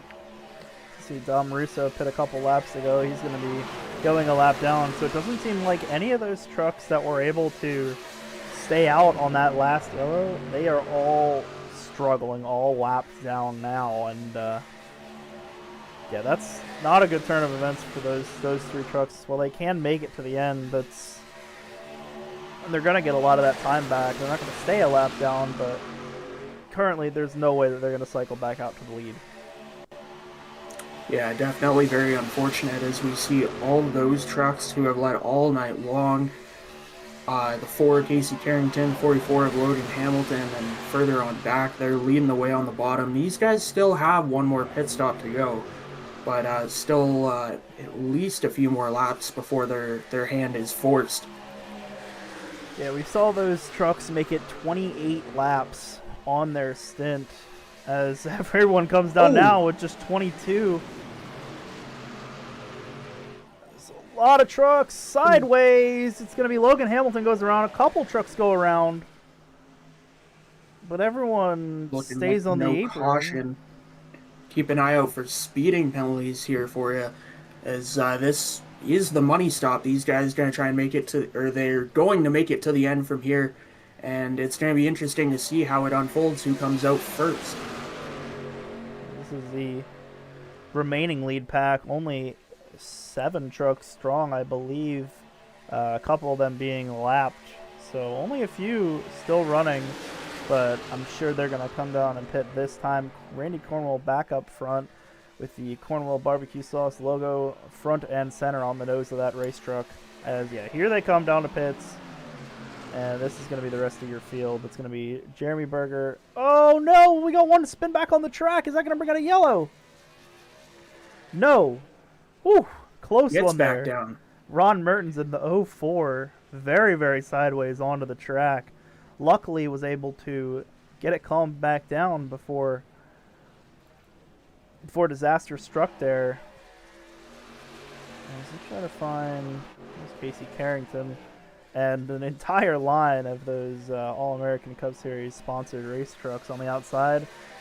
Both Joseph Smith and I believe that's Matthew Wood in the 16 Full Throttle Motorsports trucks on the bottom behind that pack of 5. It seems like this 7 truck pack is all that remains of that huge lead pack we saw earlier. They're going to easily clear those coming off of pit road right now. There's Cornwell getting cleared by that lane pack. And cleaning something up here, Jeremy Flanagan and Chris Worrell were 2 of those trucks that got spun into pit road. Both of them looked like they had to serve speeding penalties. Those are, I believe, a 26-second hold on pit road on top of your service. So those 2 guys are hung out on their own right now on the racetrack. Still on the lead lap, it looks like, but definitely a costly penalty right there. Yeah, not what you want to see this late in the race. It's going to be really hard for them to recover from that. And Kyle Etier goes down. He's going to have to make an unscheduled pit stop there. I believe that was for speeding, like you just mentioned, as he seemed to have spun down there. So that leaves 6 trucks left in this lead pack. We've had a really nice green flag run here. That's always good to see. But now it also results in just 2 teams. Well, 3 teams, 1 affiliated, competing for the win at the moment. Full Throttle Motorsports with Matthew Wood and Joseph Smith running P5 and 6, but Showtime and the race team running 1, 2, 3, 4. Yeah, of course, and keep in mind, still quite a ways to go here. Still lots of time for a caution or something to shake up. The end of this race is still more than coming back to 16 laps to go, actually, as they get back to the line this time around. But still a lot of time for something to happen in one of the groups out there on this racetrack. Yeah, tough sledding at the moment. I don't think there's anybody who's any big groups. I mean, here's your second pack. It seems like they've got maybe 8 trucks, 7 trucks in that pack, or kind of coasting behind that pack. And yeah, you can see the gap there. Couple small groups, but yeah, the biggest group really is that lead pack, it looks like. I mean, here's the pack with Jeremy Berger, Dom Russo, those guys who stayed out early but had to pit on their own. They're back with just 5, and Chris Lewis, who got turned, is also in that pack. So I mean, that shows how much time they lost from that strategy. They were able to, lose all that time, and it was about the same amount of time as Chris Lewis lost from getting turned into the inside wall. So, yeah, not great for them, unfortunately, as they're back to the lead pack here. They're trying to separate themselves, actually. Just 3 trucks up at the front with Full Throttle Motorsports and Dylan Rosenberg losing a little bit of time. Yeah, another factor here as we get down to the end of this race is this lead pack is going to catch some lap traffic inevitably, and that lap traffic going to try and tag along to the rear end of their group, and that could play a factor in who has momentum when it gets down to the end, should we run green all the way right here. It's going to be 14 to go at the line now. Casey Carrington, dominant performance so far, and he's in the right spot right now, I have to say. Yeah, I mean, we can take a look at the most laps led graphic here. Casey Carrington, 57 laps in, has been up front for 42 of them. Absolutely huge performance by him. Cornwell with 6 as the second most, so the gap from most laps led to second most laps led is 36 laps, which is just a show of how dominant Casey Carrington has been this week. And I mean, we saw him last week running really well, and you know, I was surprised to see he didn't get a good finish, but you know, with how well he's been running this week, it's just proof that last week was not a fluke, and he is genuinely this dominant here. Yeah, for sure. And like you mentioned, the laps led, there's no sign of it stopping so far, as those 2 full throttle trucks, as well as, I believe that's, oh no, different truck than I thought it was. But those full throttle trucks keep trying to jump out, try and have a look, and it's just not there for them. They're trying to get the 2 of them together, build up a run, but it's just not working so far, and they're kind of relegated to follow these guys around the racetrack to this point. I was going to say, they're going to have the help of Jeremy Flanagan, maybe, but I think he's almost causing them more harm than help with how much he's blinking out right now. Not able to get the draft that they would if he wasn't blinking, having those internet issues. And watching those full throttle trucks, that's Joseph Smith and Matthew Wood, look like they laid back a little bit, trying to generate a run as they're starting to move back forward, getting into turn 1 here. You know, maybe what it takes is backing off a little bit, generating that big run and jumping on the outside, start side drafting aggressively, and try and pull guys away from that inside line.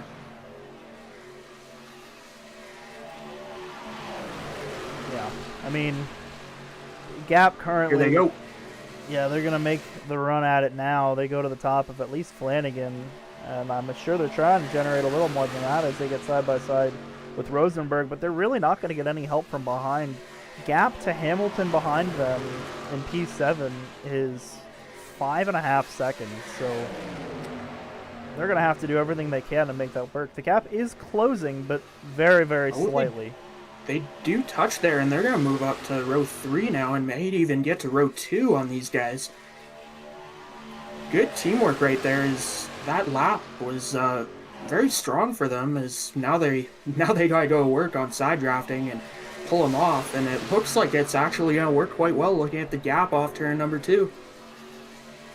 Yeah, I mean, they're going to have to try to break that group up there on the inside in some way because, like I said, yeah, there's no help coming from behind, and they're able to make it work a little bit here. They get to the outside of Craig Martin in third. Joseph Smith, Matthew Wood finished P2 and P3 just 1 week ago.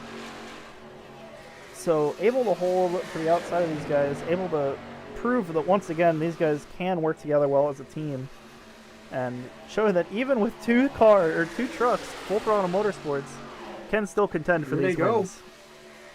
Looks like they're going to challenge Casey Carrington up at the front of the field here.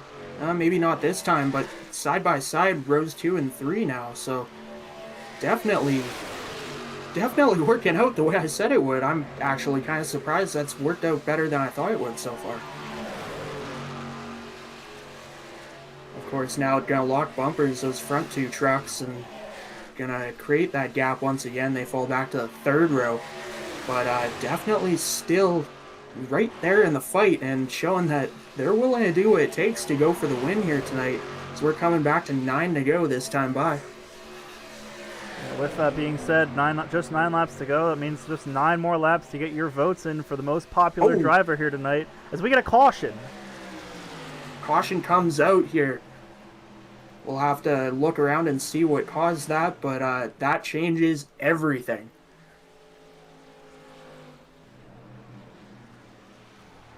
I have no clue where that started. We're going to pull up a replay here, but I'm not really sure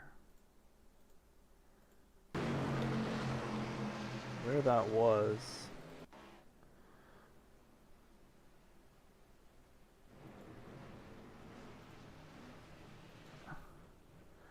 It seems like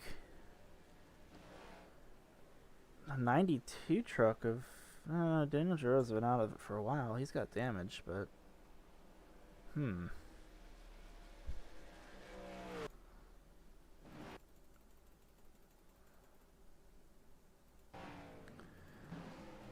not sure what happened there. Anything you can find, Jay? I'm having a look around right now, trying to see if I can find anything conclusive, but yeah, everyone looks pretty well organized. I almost wonder if a truck stalled out on the track somewhere. But yeah, the running order hasn't changed at all as far as I can tell. Yeah, really not sure what brought out that most recent caution. Well, whatever what it was, it's gonna heat up the end of this ring quite a bit. I mean, we're down to just 6 trucks competing for the win there, and now it's gonna be upwards of 20. Well, and it is worth saying that those full throttle trucks making those moves in the past couple laps, now the way things stand, they're going to line up 3rd and 5th, right behind our leader, Casey Carrington. So potentially could change things up. And now we're hearing in the chat, sounds like Jeremy Berger got spun.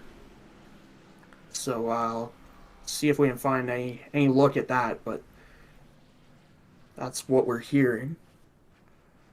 Yeah, let's see if I can take a look at that.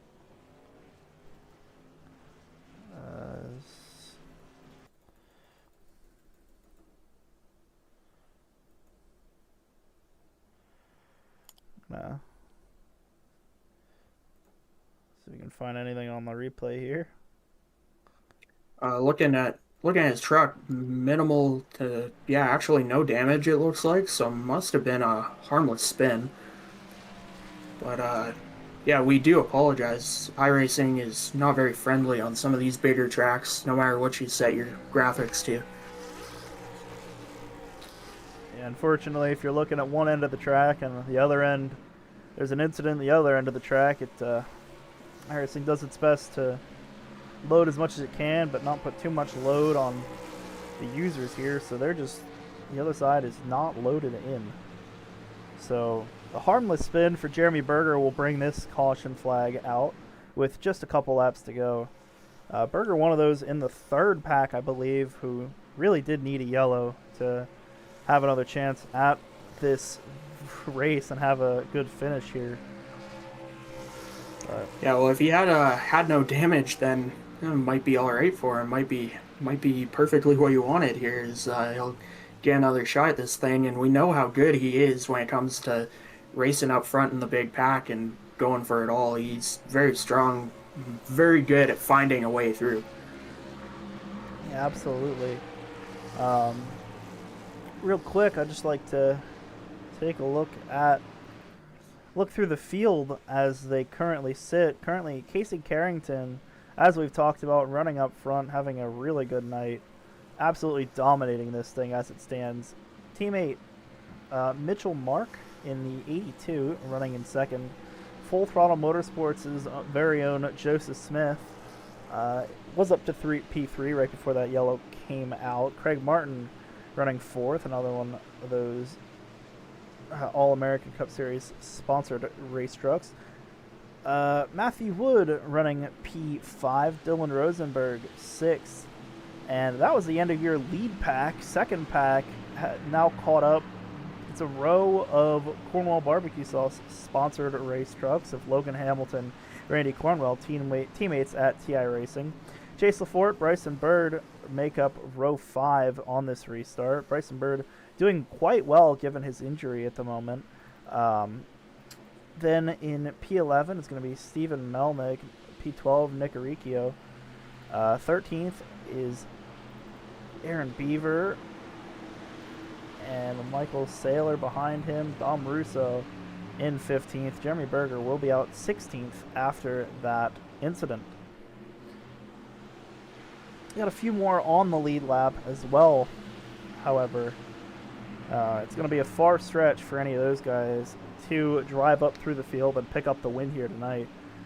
I mean, yeah, this crew of the race team and Showtime up front has been absolutely dominant here tonight with Yeah, Casey Carrington, his laps led, crawling all the way up to 49 now, just proving that point to the nth degree. Yeah, for sure. And looking like we got about 24 trucks on the lead lap who are caught up to the field and competitive here as we're getting ready to go back to green. It's going to be 6 laps to go as that pace truck will pull off once again and we'll set them loose.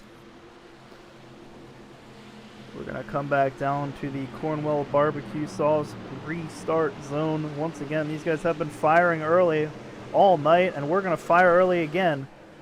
We're back. Green flag racing here in the American Thunder Superspeedway Series with just 6 laps to go. A huge restart from Mitchell Mark on the outside. Yeah, Casey Carrington, I'm not sure if that was how he intended for things to go or what, but very unfortunate start. Looks like he might fall back to 3rd, maybe even 4th as we come off turn number 2. Actually, it was... How about those full throttle trucks right here? They're all gathered up once again, and it looks like they're going to put their stamp on this race before it's all said and done. Yeah, Go ahead. Bryson Bird has been able to get to the back of the other of his teammates there. Oh, and they get turned! Oh, big outside hit! wall hard. And that was multiple of those All-American trucks. A little bit of ARCA brakes at the end there from the 11 truck. Is huge wreck. With just a couple laps to go, these guys couldn't hold it together. We're going to get a replay.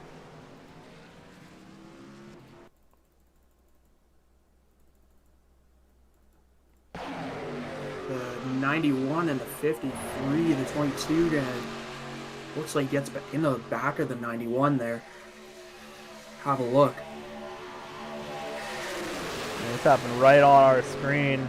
Yeah, Cornwell just a little too hard of a push, got into the 91, and huge hits from multiple trucks. Oh, that's a brutal hit for the 11. Seeing that angle, though, I'd give him a little bit of grace. Lots of smoke, and that track looked pretty blocked. He was up by the wall. Unfortunate there for everyone involved, but so many great trucks torn up there right at the end. We'll go on board with the 11 of Brian Kenny. I'd like to see how much he could have seen here. I mean, wrecking up front, and he just, yeah, I mean, he's stuck to that outside. Doesn't see it quite as early, and just, huge hit. Luckily, some of iRacing's connectivity shot him through the other trucks there, and going to avoid some damage that he would have gotten otherwise, but still a pretty big impact.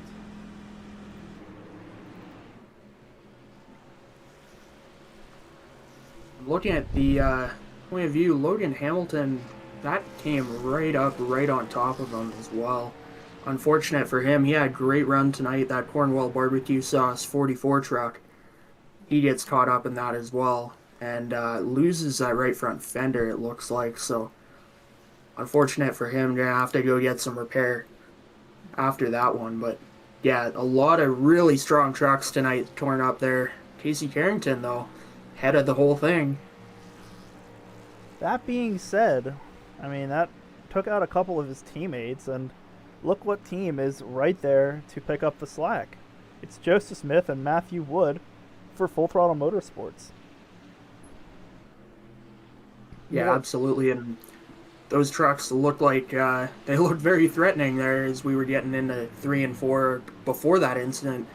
Now it looks even worse, or even better for them, worse for the field, because now they're going to be lined up right toward the front and have an opportunity to work together once again. As they were dominant in the finale last season, dominant in race 1 this season. Looks like it's same song, second verse here in race number 2.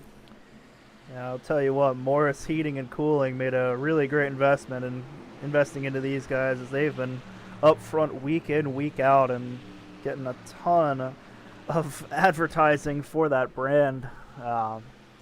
Morris Heating and Cooling able to run up front a couple weeks in a row here.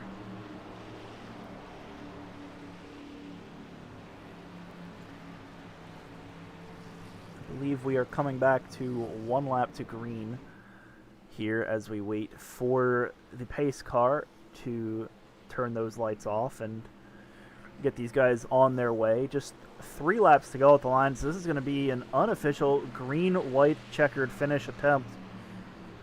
We're going to go just 2 laps to go on the restart here. We're going to see the white flag. If we have an accident before our white flag flies, we're going to have to restack them and try again with 2 laps to go.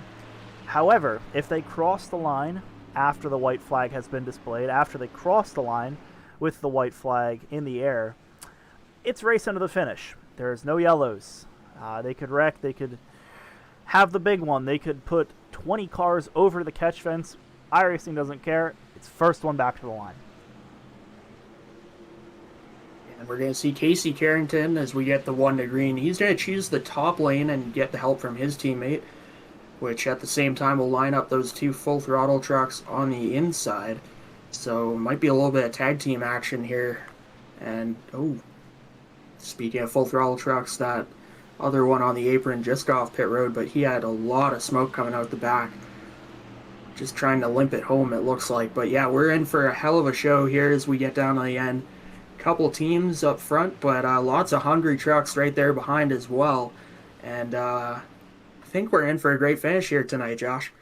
Yeah, that was Bryson Bird on the inside, so while limping home in the race, he's going to be probably doing a little bit more limping after he gets out of the sim as well, unfortunately. But like I said earlier, wishing him the best and quickest recovery possible. Yeah, it's interesting to see these 2 teams line up, back to back here. I was expecting Carrington to try to block Full Throttle Motorsports and separate them, but it makes sense that he'd try to get help from his own teammate. It's just kind of a double-edged sword there. As I believe that's Stephen Melnick in the 1 truck that doesn't have a number, currently sitting in P5 behind those front few drivers. And we have last week's winner, Jace Lafort, in the 9 truck, just sitting in row 4 on the bottom.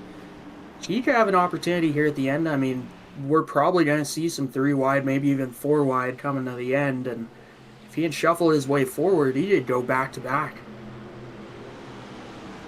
Yeah, I mean, definitely a possibility, especially if they have an incident or wreck, and we launch really early as they are going to shoot through the Cornwall Barbecue Sauce restart zone, and we're going to be back at Green Flag Racing here with just 2 laps to go here at Talladega.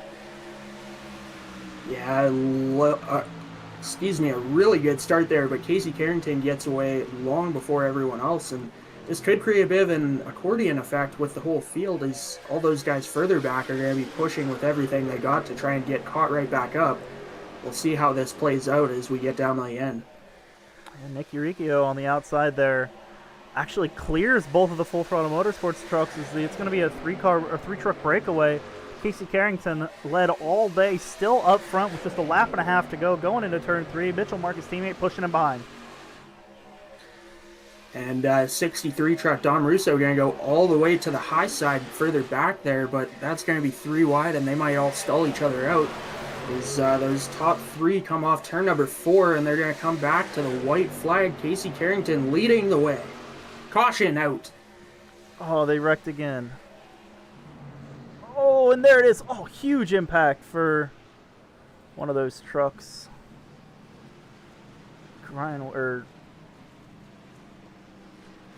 Whitaker. Pretty big impact. I'm not sure if we're going to get a replay of this, but we can try our best to see how much we came through there. Yeah, and while you try and hunt that down, that will bring up the green-white checkers scenario. It'll be attempt number 1 of 3. In the second week in a row, we've seen green-white checkers. Only took 1 attempt last week. We'll see how many it takes this week. There's somebody... Hold on, I gotta figure out who that was, but I should be able to pull up a replay here. It's just a moment here, folks. I believe it was back around Chris Lewis in the 111. Might have been a little further back. Oh, there it is. Yeah, 25 gets turned, and then 11 gets turned as well of Brian Kenny. Oh, big impact there. All right, let's take another look at this now that we know what was happening. So they're coming out of turn 4. And Brian Kenny goes to the outside of 25 Christian Berger. And just kind of comes down into him. I think Ryan Whitaker almost turned him and then really turned him. Hits the outside wall pretty good and comes down. And Paul Tyler with a huge impact to the back of him. The 10 truck as well of Dallas Childers with a pretty big spin into the outside wall. Just were able to catch that one. Just unfortunate, though, to have that incident coming back to the white flag for where they were on the track. They were trying to catch up, of course, trying to get lined up and just pushing a little too hard. But we'll see. No, not 1 to green yet. Still another lap. Probably next lap we'll get the 1 to green. But the field up front is really shaken up now. It's Casey Carrington still leading the way, of course, but now Mitchell Mark in second place. And now the 36 of Nick Urico in third place, Stephen Melnick in fourth, and Joseph Smith and Matthew Wood in fifth and sixth. And then Don Russo, who was getting aggressive on that last restart, took all the way up to the high side to try and make a move 3 wide. It kind of worked out for him with the timing of the caution. He'll restart 7th, it's looking like. And then Jace LaFord, of course, last week's winner, stay about the same position. He'll just restart on the outside this time in 8th. Yeah, I mean, definitely the field shaken up a little bit there. So, in front of the broadcast, Henry Clapper getting a lap back there. His race has not been going how he would have hoped it would have gone, sitting, I believe, 3 laps down, now down to 2 in P29 there in the 34 truck. But, yeah, I mean, Full Throttle Motorsports not having as dominant of a race as Showtime and the race team are able to just absolutely dominate this one, with Casey Carrington just leading every lap almost at this point. So it sure has felt like it, but maybe a little bit of a storyline developing between these two teams. We might see a season-long battle between these two teams for that team's championship as things continue on. Yeah, team championship almost as prestigious as the Drivers' Championship. Currently, Full Throttle Motorsports leads with 49 points. The race team in second with 36. KG Cat Motorsports 35. TI Racing 34. And Sortafast Motorsports with 26. With Casey Carrington being on Showtime, he certainly, proved the name, because he has put on a show tonight. That's going to help them if he can manage to hold on to this win, hold on to the lead, coming back to the line after this green-white checkered attempt. He's going to help his team out there, probably put them into the top 5. The way the team points work, only the top 2 drivers from each team are scored every week. So I'm not sure who his highest teammate is. Oh, it's actually Nick Urico right behind him, running in P3. So yeah, that's a huge day for Showtime, running P1 and P3. Yeah, of course, as you say that, it could all come undone here right at the end with these green-white checkers. Of course, this will be our first actual attempt. Last time was unofficial, just 2 laps to go. But now we're into that overtime situation where it could fly off the handle here a little bit, as guys further back going to try and make some moves. Guys toward the front, they're going to be trying to throw the blocks. It's going to be interesting to see how these guys attack it here.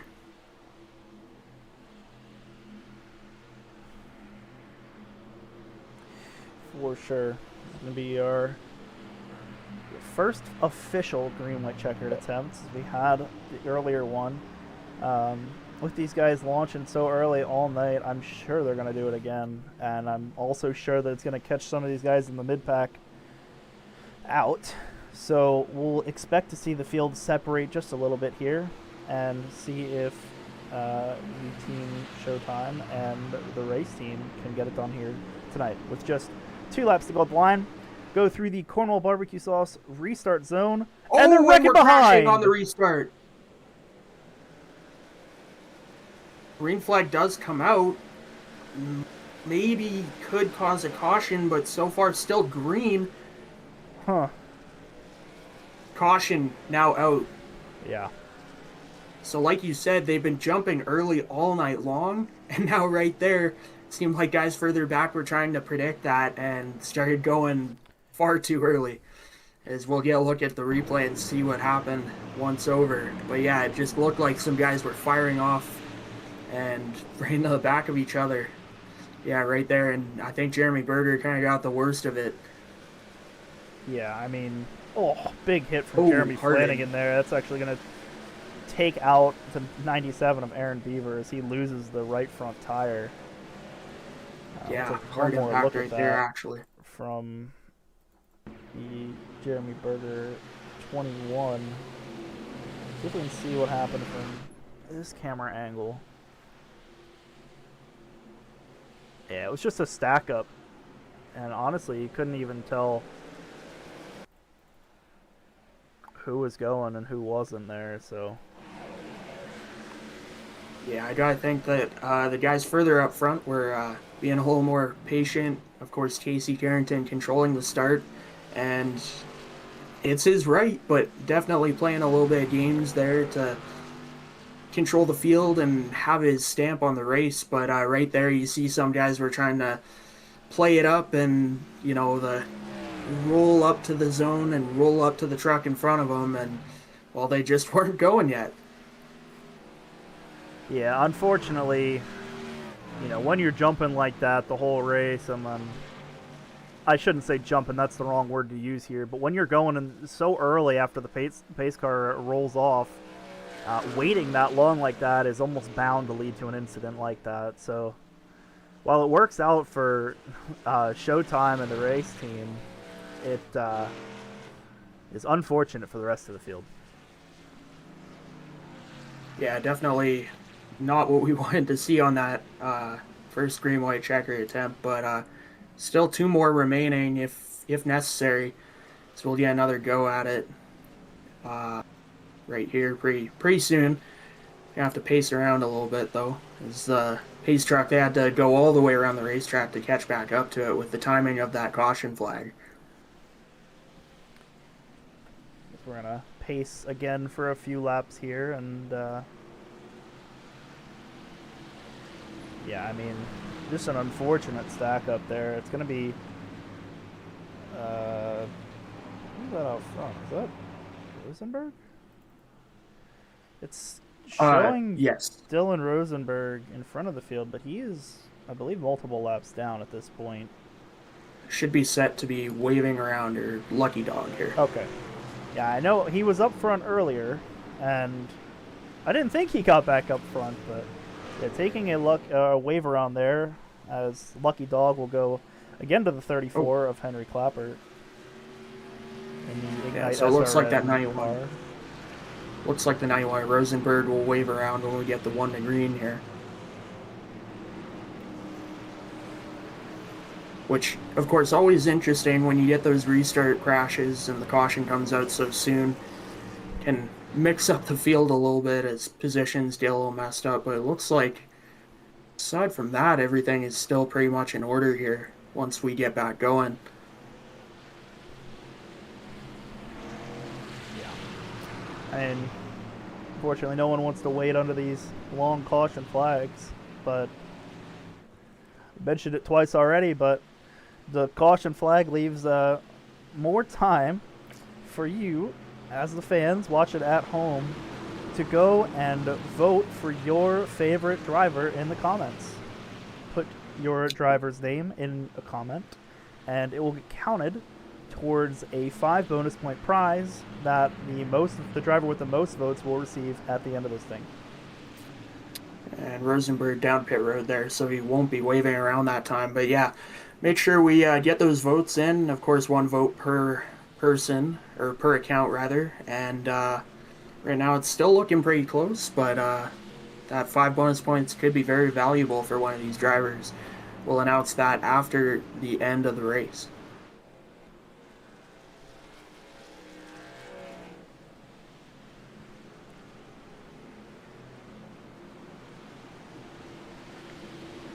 And lights are off on the pace truck. Couple trucks on the apron might be worried about fuel here. Of course, we're now past the scheduled distance by a couple laps. Well, a good handful now.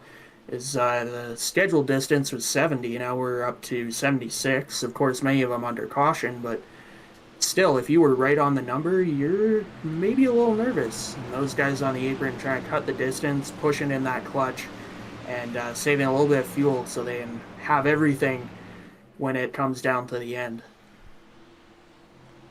Yeah, a lot of these guys up front, the top 6 for that matter, have been out there for 24 or 25 laps on their stint. And yeah, that'll make it interesting for the finish here, because I can see why they're worried about fuel with seems like the longest stints we've seen going 28 laps with some cautions. And keep in mind, before that late caution with about 5-6 laps to go or so, or a little earlier than that, but we had run green long enough to have full green flag pit stops through the field. And those guys could be a little nervous on their fuel. They pitted pretty much when the window was open, so we'll have to wait and see how this turns out here. Hopefully they have enough fuel left and we can get a great finish to the race, hopefully under green. But attempt number 2 coming right up here. We are coming to the Cornwall barbecue sauce restart zone, and they're waiting to go late again. As we'll see when they fire off this time. No wreck behind them. As we will go back, green flag racing, green, white checkered, 2 laps to go here at Talladega. Eureka gets a good restart there on the outside. Of course, no help so far. And he might get hung out to dry, unfortunately, on that outside, unless he can drop in line right here, and he will. It's 2 Full Throttle Motorsports trucks up on the outside trying to work together and get back up front as the field spread out a little bit down the backstretch. Casey Carrington still up front for showtime here. It seems like Melnick is going to get underneath the Full Throttle Motorsports truck and break up their run that they were going to have. So it's going to be showtime in the race team up front, coming to just 1 lap to go here. Mitchell Mark giving good pushes. We'll see if that second pack will be able to get a run on the lead 3. It's a 3-truck breakaway with just 1 lap to go. Mitchell Mark right on the bumper, and Eureka going to jump to the outside. And Full Throttle not wanting to help him. It looks like they're going to go to the middle and send him to the outside. Good move from Full Throttle Motorsports to get up to the back of that 3-car pack, and they're going to move to the outside again. We got side-by-side 2 teams down, coming down the backstretch on the final lap here, going down into turn 3. It's Full Throttle Motorsports the outside, showtime in the race team in the inside, and there they go. They clear Matthew Wood to the lead. Right to the lead, Matthew Wood, and they're crashing behind. We won't get caution. Matthew Wood shot out of a cannon with the help of Jace Lafort. It's off of 4 now, racing for the win. Jace Lafort going to be pushing Matthew Wood to the line. Here comes the run from Showtime behind. They go to the bottom, go back to the top. It's going to be side by side. Matthew Wood is going to get the win here at Talladega. What a run on the final lap for Matthew Wood. Shot out of a cannon, like I said, and that help from Jace Lafort. Unbelievable push by those 2. And what a way to find their way back to the front and take home the win. What a finish. Yeah, what a finish is absolutely correct. Huge pushing from Jace Lafort. Was shot out of a cannon there at the end. And Full Throttle Motorsports scored 1, 2, 3 last week. Going to score 1 and 2 this week. And get Morris Heating and Cooling back into victory lane. Yeah, and unfortunate Casey Carrington dominated tonight, led the most laps, but right there at the end, just looks like they stole one away from him. Yeah, 61 laps led from Casey Carrington. Matthew Wood, 1 lap led. Wow. What a turnaround there at the end for the 16 and the 9 on Full Throttle Motorsports. Let's take a look at your full race results here from Talladega. Matthew Wood takes home the victory again for Full Throttle Motorsports. It's Matthew Wood's first this season, Full Throttle Motorsports' second. Jace Lafort, the main man last week, comes home P2. Casey Carrington, and after a dominant performance today, falls to P3, just short, coming down the backstretch and not able to get the run, coming off of turn 4 to pass them back for the win. Mitchell Mark comes home P4, Stephen Melnick P5, Michael Saylor 6th. Chris Lewis runs P7 after getting turned into the inside wall and losing a bit of his nose. Nick Urecchio in P8. Chris Worrell in 9th. Jeremy Berger rounds out your top 10. And looking down at 11th, we have Ryan Waker, who, good recovery, got involved in that incident with Chris Lewis as well earlier. Jesse Meyer in 12th. Dom Russo in 13th. It's going to be Christian Berger in 14th. Mitchell Carter comes home 15th. Craig Martin going to finish 16th. Kyle Etier in 17th. Jeremy Flanagan comes home in 18th. Randy Cornwell in 19th. And Dalton Bernius comes home 20th. Running P21 tonight was Dalton Wilson. Brian Kenny, 22nd. Ron Mertens, first car lap down, 23rd. Joseph Smith, an off day for Smith, runs 24th. Logan Hamilton, 25th. Henry Clappert, 26th. And last car, one lap down. Drayton Cook, Aaron Beaver, Paul Tyler, Bryson Bird wrap out your top 30, all multiple laps off. Looking back at the final 10, it's Dallas Childers comes home 10 laps down in 31st. 11 laps down will be Rosenberg in 32nd. Then 42 laps down will be Walker McAnulty in the 33rd position. Tim Averill comes home 34th, unfortunately caught up in that first lap incident. And, Tim Averill in 34th, 50 laps down. 51 laps down for Tyler Clunan in 35th. 36th is Josh Dillon, 58 laps down. 62 laps down is Carson Kenny in 37th. 38 laps down, Daniel Giroux and Xavier Regelbruge in the 78 laps down in 39th. And Sean Lester, who did not start, comes home 40th. Is going to be your finishing results here from Talladega. We'll be back after a short commercial break for interviews for your top 3. Stay tuned. We'll see you then.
Racing isn't easy, but experiencing it is.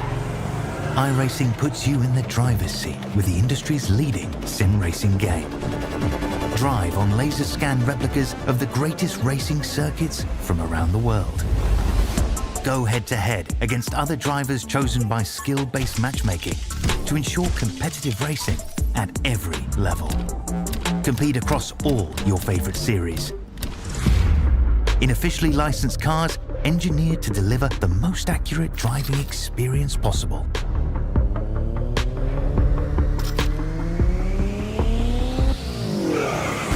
Join a race or host your own with players from across the globe. Race against the computer or in a league with friends. Feel the thrill behind the wheel. Visit iRacing.com.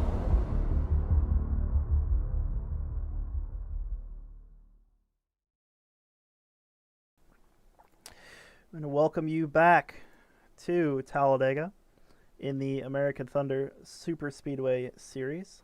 We've just concluded tonight's race, and we're going to go interview the top three. First, we'll bring in Matthew Wood to broadcast booth. Matthew Wood, you got a copy? I got a copy, yeah. Hey, man, congratulations. Heck of a run towards the end there. I mean, you guys were just shot out of a cannon there. I don't know how you managed to get the run. Walk me through your finish. Well, I mean, for us, for Full Throttle, it was basically us versus the field, I think. You know, we got All-American. They had guys around us that weren't All-American helping them and not us and screwing us over. And on the restarts, it was all janky, people holding us back and laying back on the restarts. But overall, there was a couple wrecks that I had a front row seat. I shouldn't have probably been in a lot of them. I think I caused the 8 to spin, but I was out of it for probably 3 or 4 seconds, and he kept getting pulled back to me, and I should have hit the brakes, so that's on me. I think it's more of a racing deal, but again, if it's a racing deal, I always say even if it's a racing deal, there's something you both could have done better. So it's unfortunate that happened, but towards the end there, I mean, the restart was okay. Just looking back at it,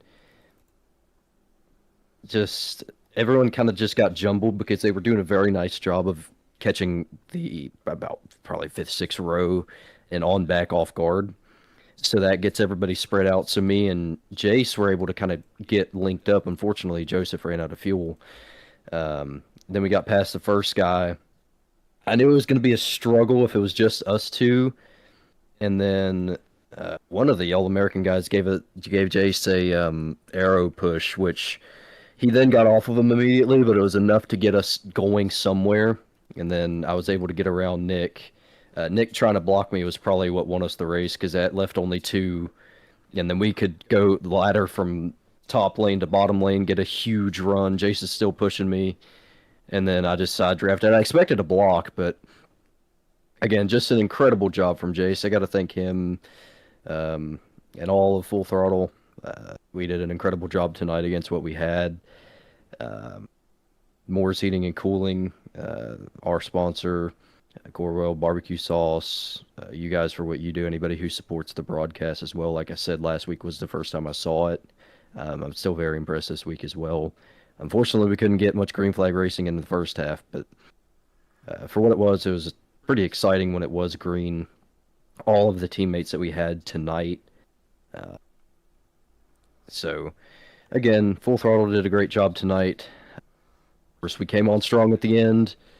Me and Joseph were trying there before that first yellow to basically 2v6, but as soon as we got that run, the caution came out. So, it's good to get a 1-2 again and hopefully go out and do it again next week.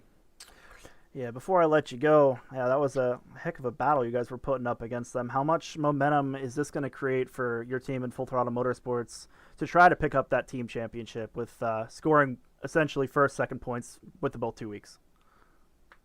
Yeah, and we got 1, 2, 3 last week. We got 1, 2 this week. So I mean, the momentum is all there. But we just got to keep looking forward to the weeks ahead. Keep pushing. We can't get comfortable. Comfortability is the end of hopes. So we gotta keep going, keep pushing, and not let our success be our downfall. All right, man. Well, congratulations again on your win tonight and your 1-2 as a team. We appreciate you coming up and joining us in the booth tonight, and hope to see you in 1 week's time. Hey, God bless everybody. Thank you. And that was Matthew Wood, your race winner tonight at Talladega in the booth. Now we're going to go and interview second place, Jace Lafort. Hey, Jace Lafort. This is Jay Mulder in the booth. You got a copy? I do have a copy. What's up, guys?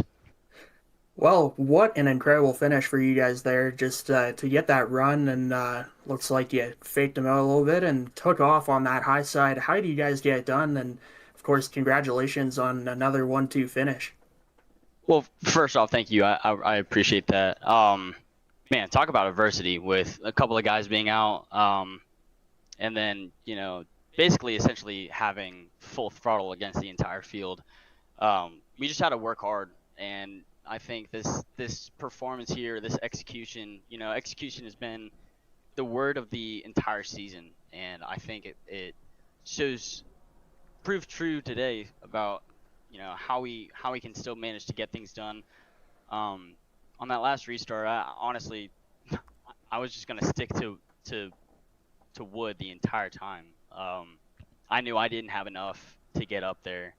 But if we could push him, if we could get some help, we can make something happen. And I trust Matthew enough to make the right moves, and obviously he did, and we found our way to a 1-2 finish. It was awesome.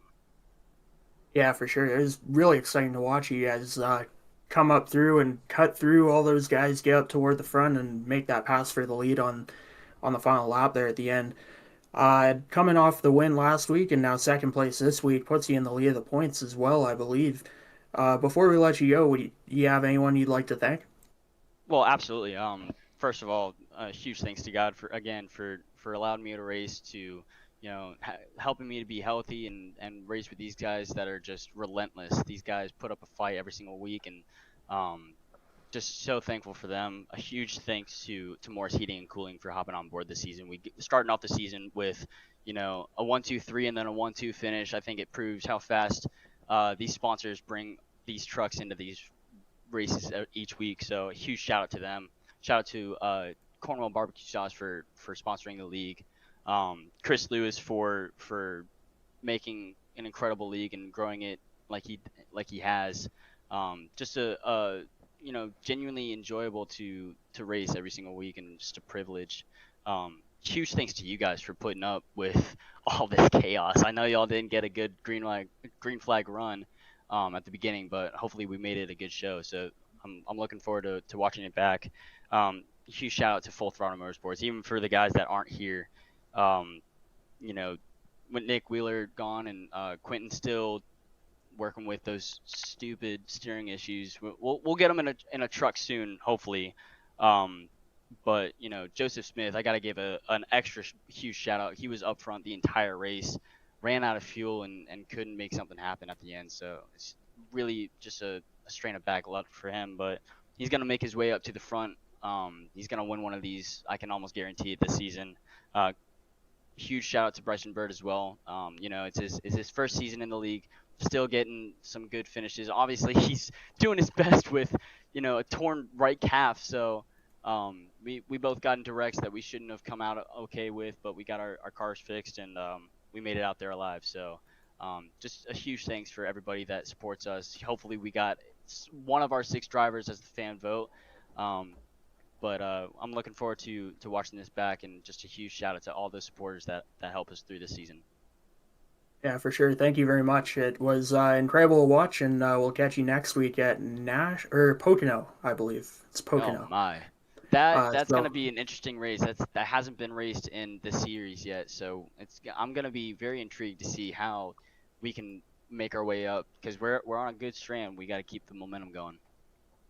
All right, for sure. Well, thank you for talking to us, and have a good night. My pleasure. Have a good one. That was your second place finisher, Jace Lafort. We appreciate him taking the time to have a little conversation with us. And finally, we'll bring in to the booth Casey Carrington here and get an interview from him. Casey Carrington, it's Josh in the booth. You got a copy? Yeah, I got you, buddy. Hey, man, I think the only way to describe this race for you is disappointment. I mean, an absolute dominating race from you, and you're leading over 60 laps tonight.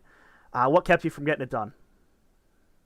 Just one too many green white checkers. It seems like the only restart that I really wasn't able to get good momentum there was the very last one. And I don't, when you're the leader in these situations, I mean, you're so much at the whims of the momentum and who's behind you and where the speed's coming from. And I, just held it wide open and tried to run the shortest distance. And we got passed by the full throttle guys. And I wasn't gonna. I mean, they had the run. I wasn't gonna cause a wreck there for no reason. They had the momentum. I was just hoping we were going to be able to get another run on them coming to the line, but it just never really materialized. So really frustrating, but I never win these super speedway races, so it shouldn't really come as too much of a surprise.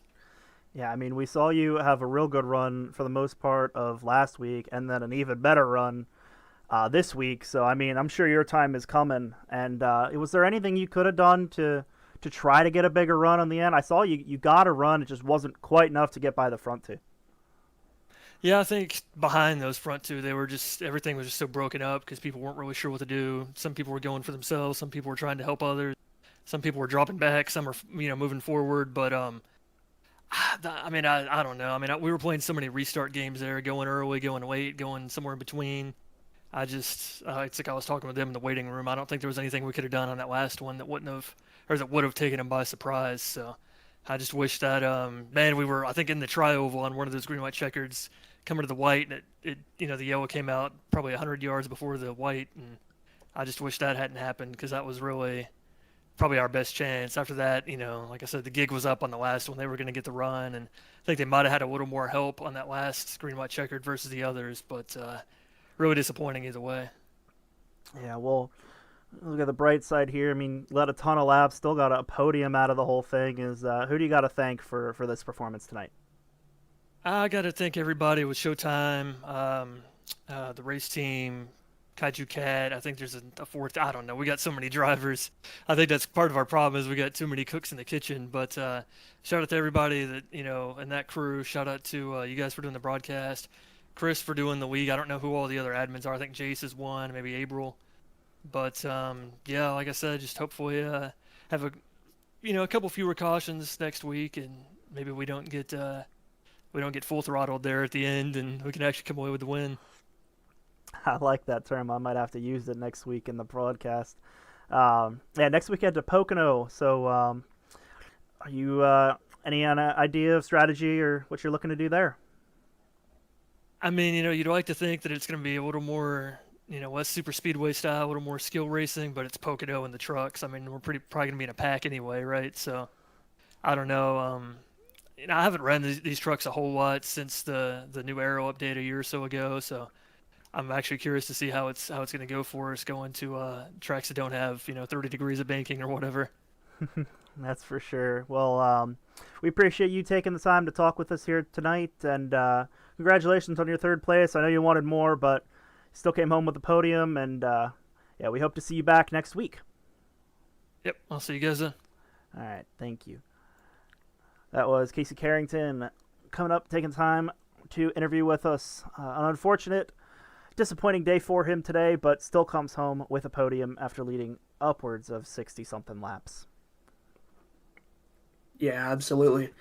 So at this time, I'd like to announce our winner of the fan vote from tonight, and congratulations, Tim Abril, on winning back-to-back fan favorite awards. That'll be another 5 bonus points for him, and unfortunately, not a great run tonight. Got caught up in one of the earlier cautions, but he gets the most fan votes and gets those points. That'll help him out for sure, and maybe keep him up toward up in the mix for that playoff bracket like we talked about. Yeah, came home 34th tonight. Not the run that he would have wanted, but the fan vote will absolutely help him out here and push him towards a better position in the points after this one. Well, with that being said, we had a heck of a race tonight, heck of a finish, and a really long green flag run. We had a bit of everything tonight. You got any closing thoughts for the fans at home? Yeah, I agree with everything you said there. I think we got pretty good show tonight. Tony Stewart made the old interview joke about, oh, I wish I was in one more wreck. But we also got some great green flag racing tonight as well, and green flag pit stops at one point as well, which was really fun to watch, and definitely an exciting finish overall. And looking forward to Pocono next week. Absolutely. Pocono is going to present these drivers a whole new challenge with starting at Daytona and Talladega. Those are two very similar types of racing styles you need to approach those tracks, but Pocono is going to be a whole different animal. 3 turns instead of 4, and will create an interesting dynamic between these teams. Well, we appreciate everyone for tuning in to this week's broadcast of the American Thunder Superspeedway Series here on Ignite Sim Racing Network.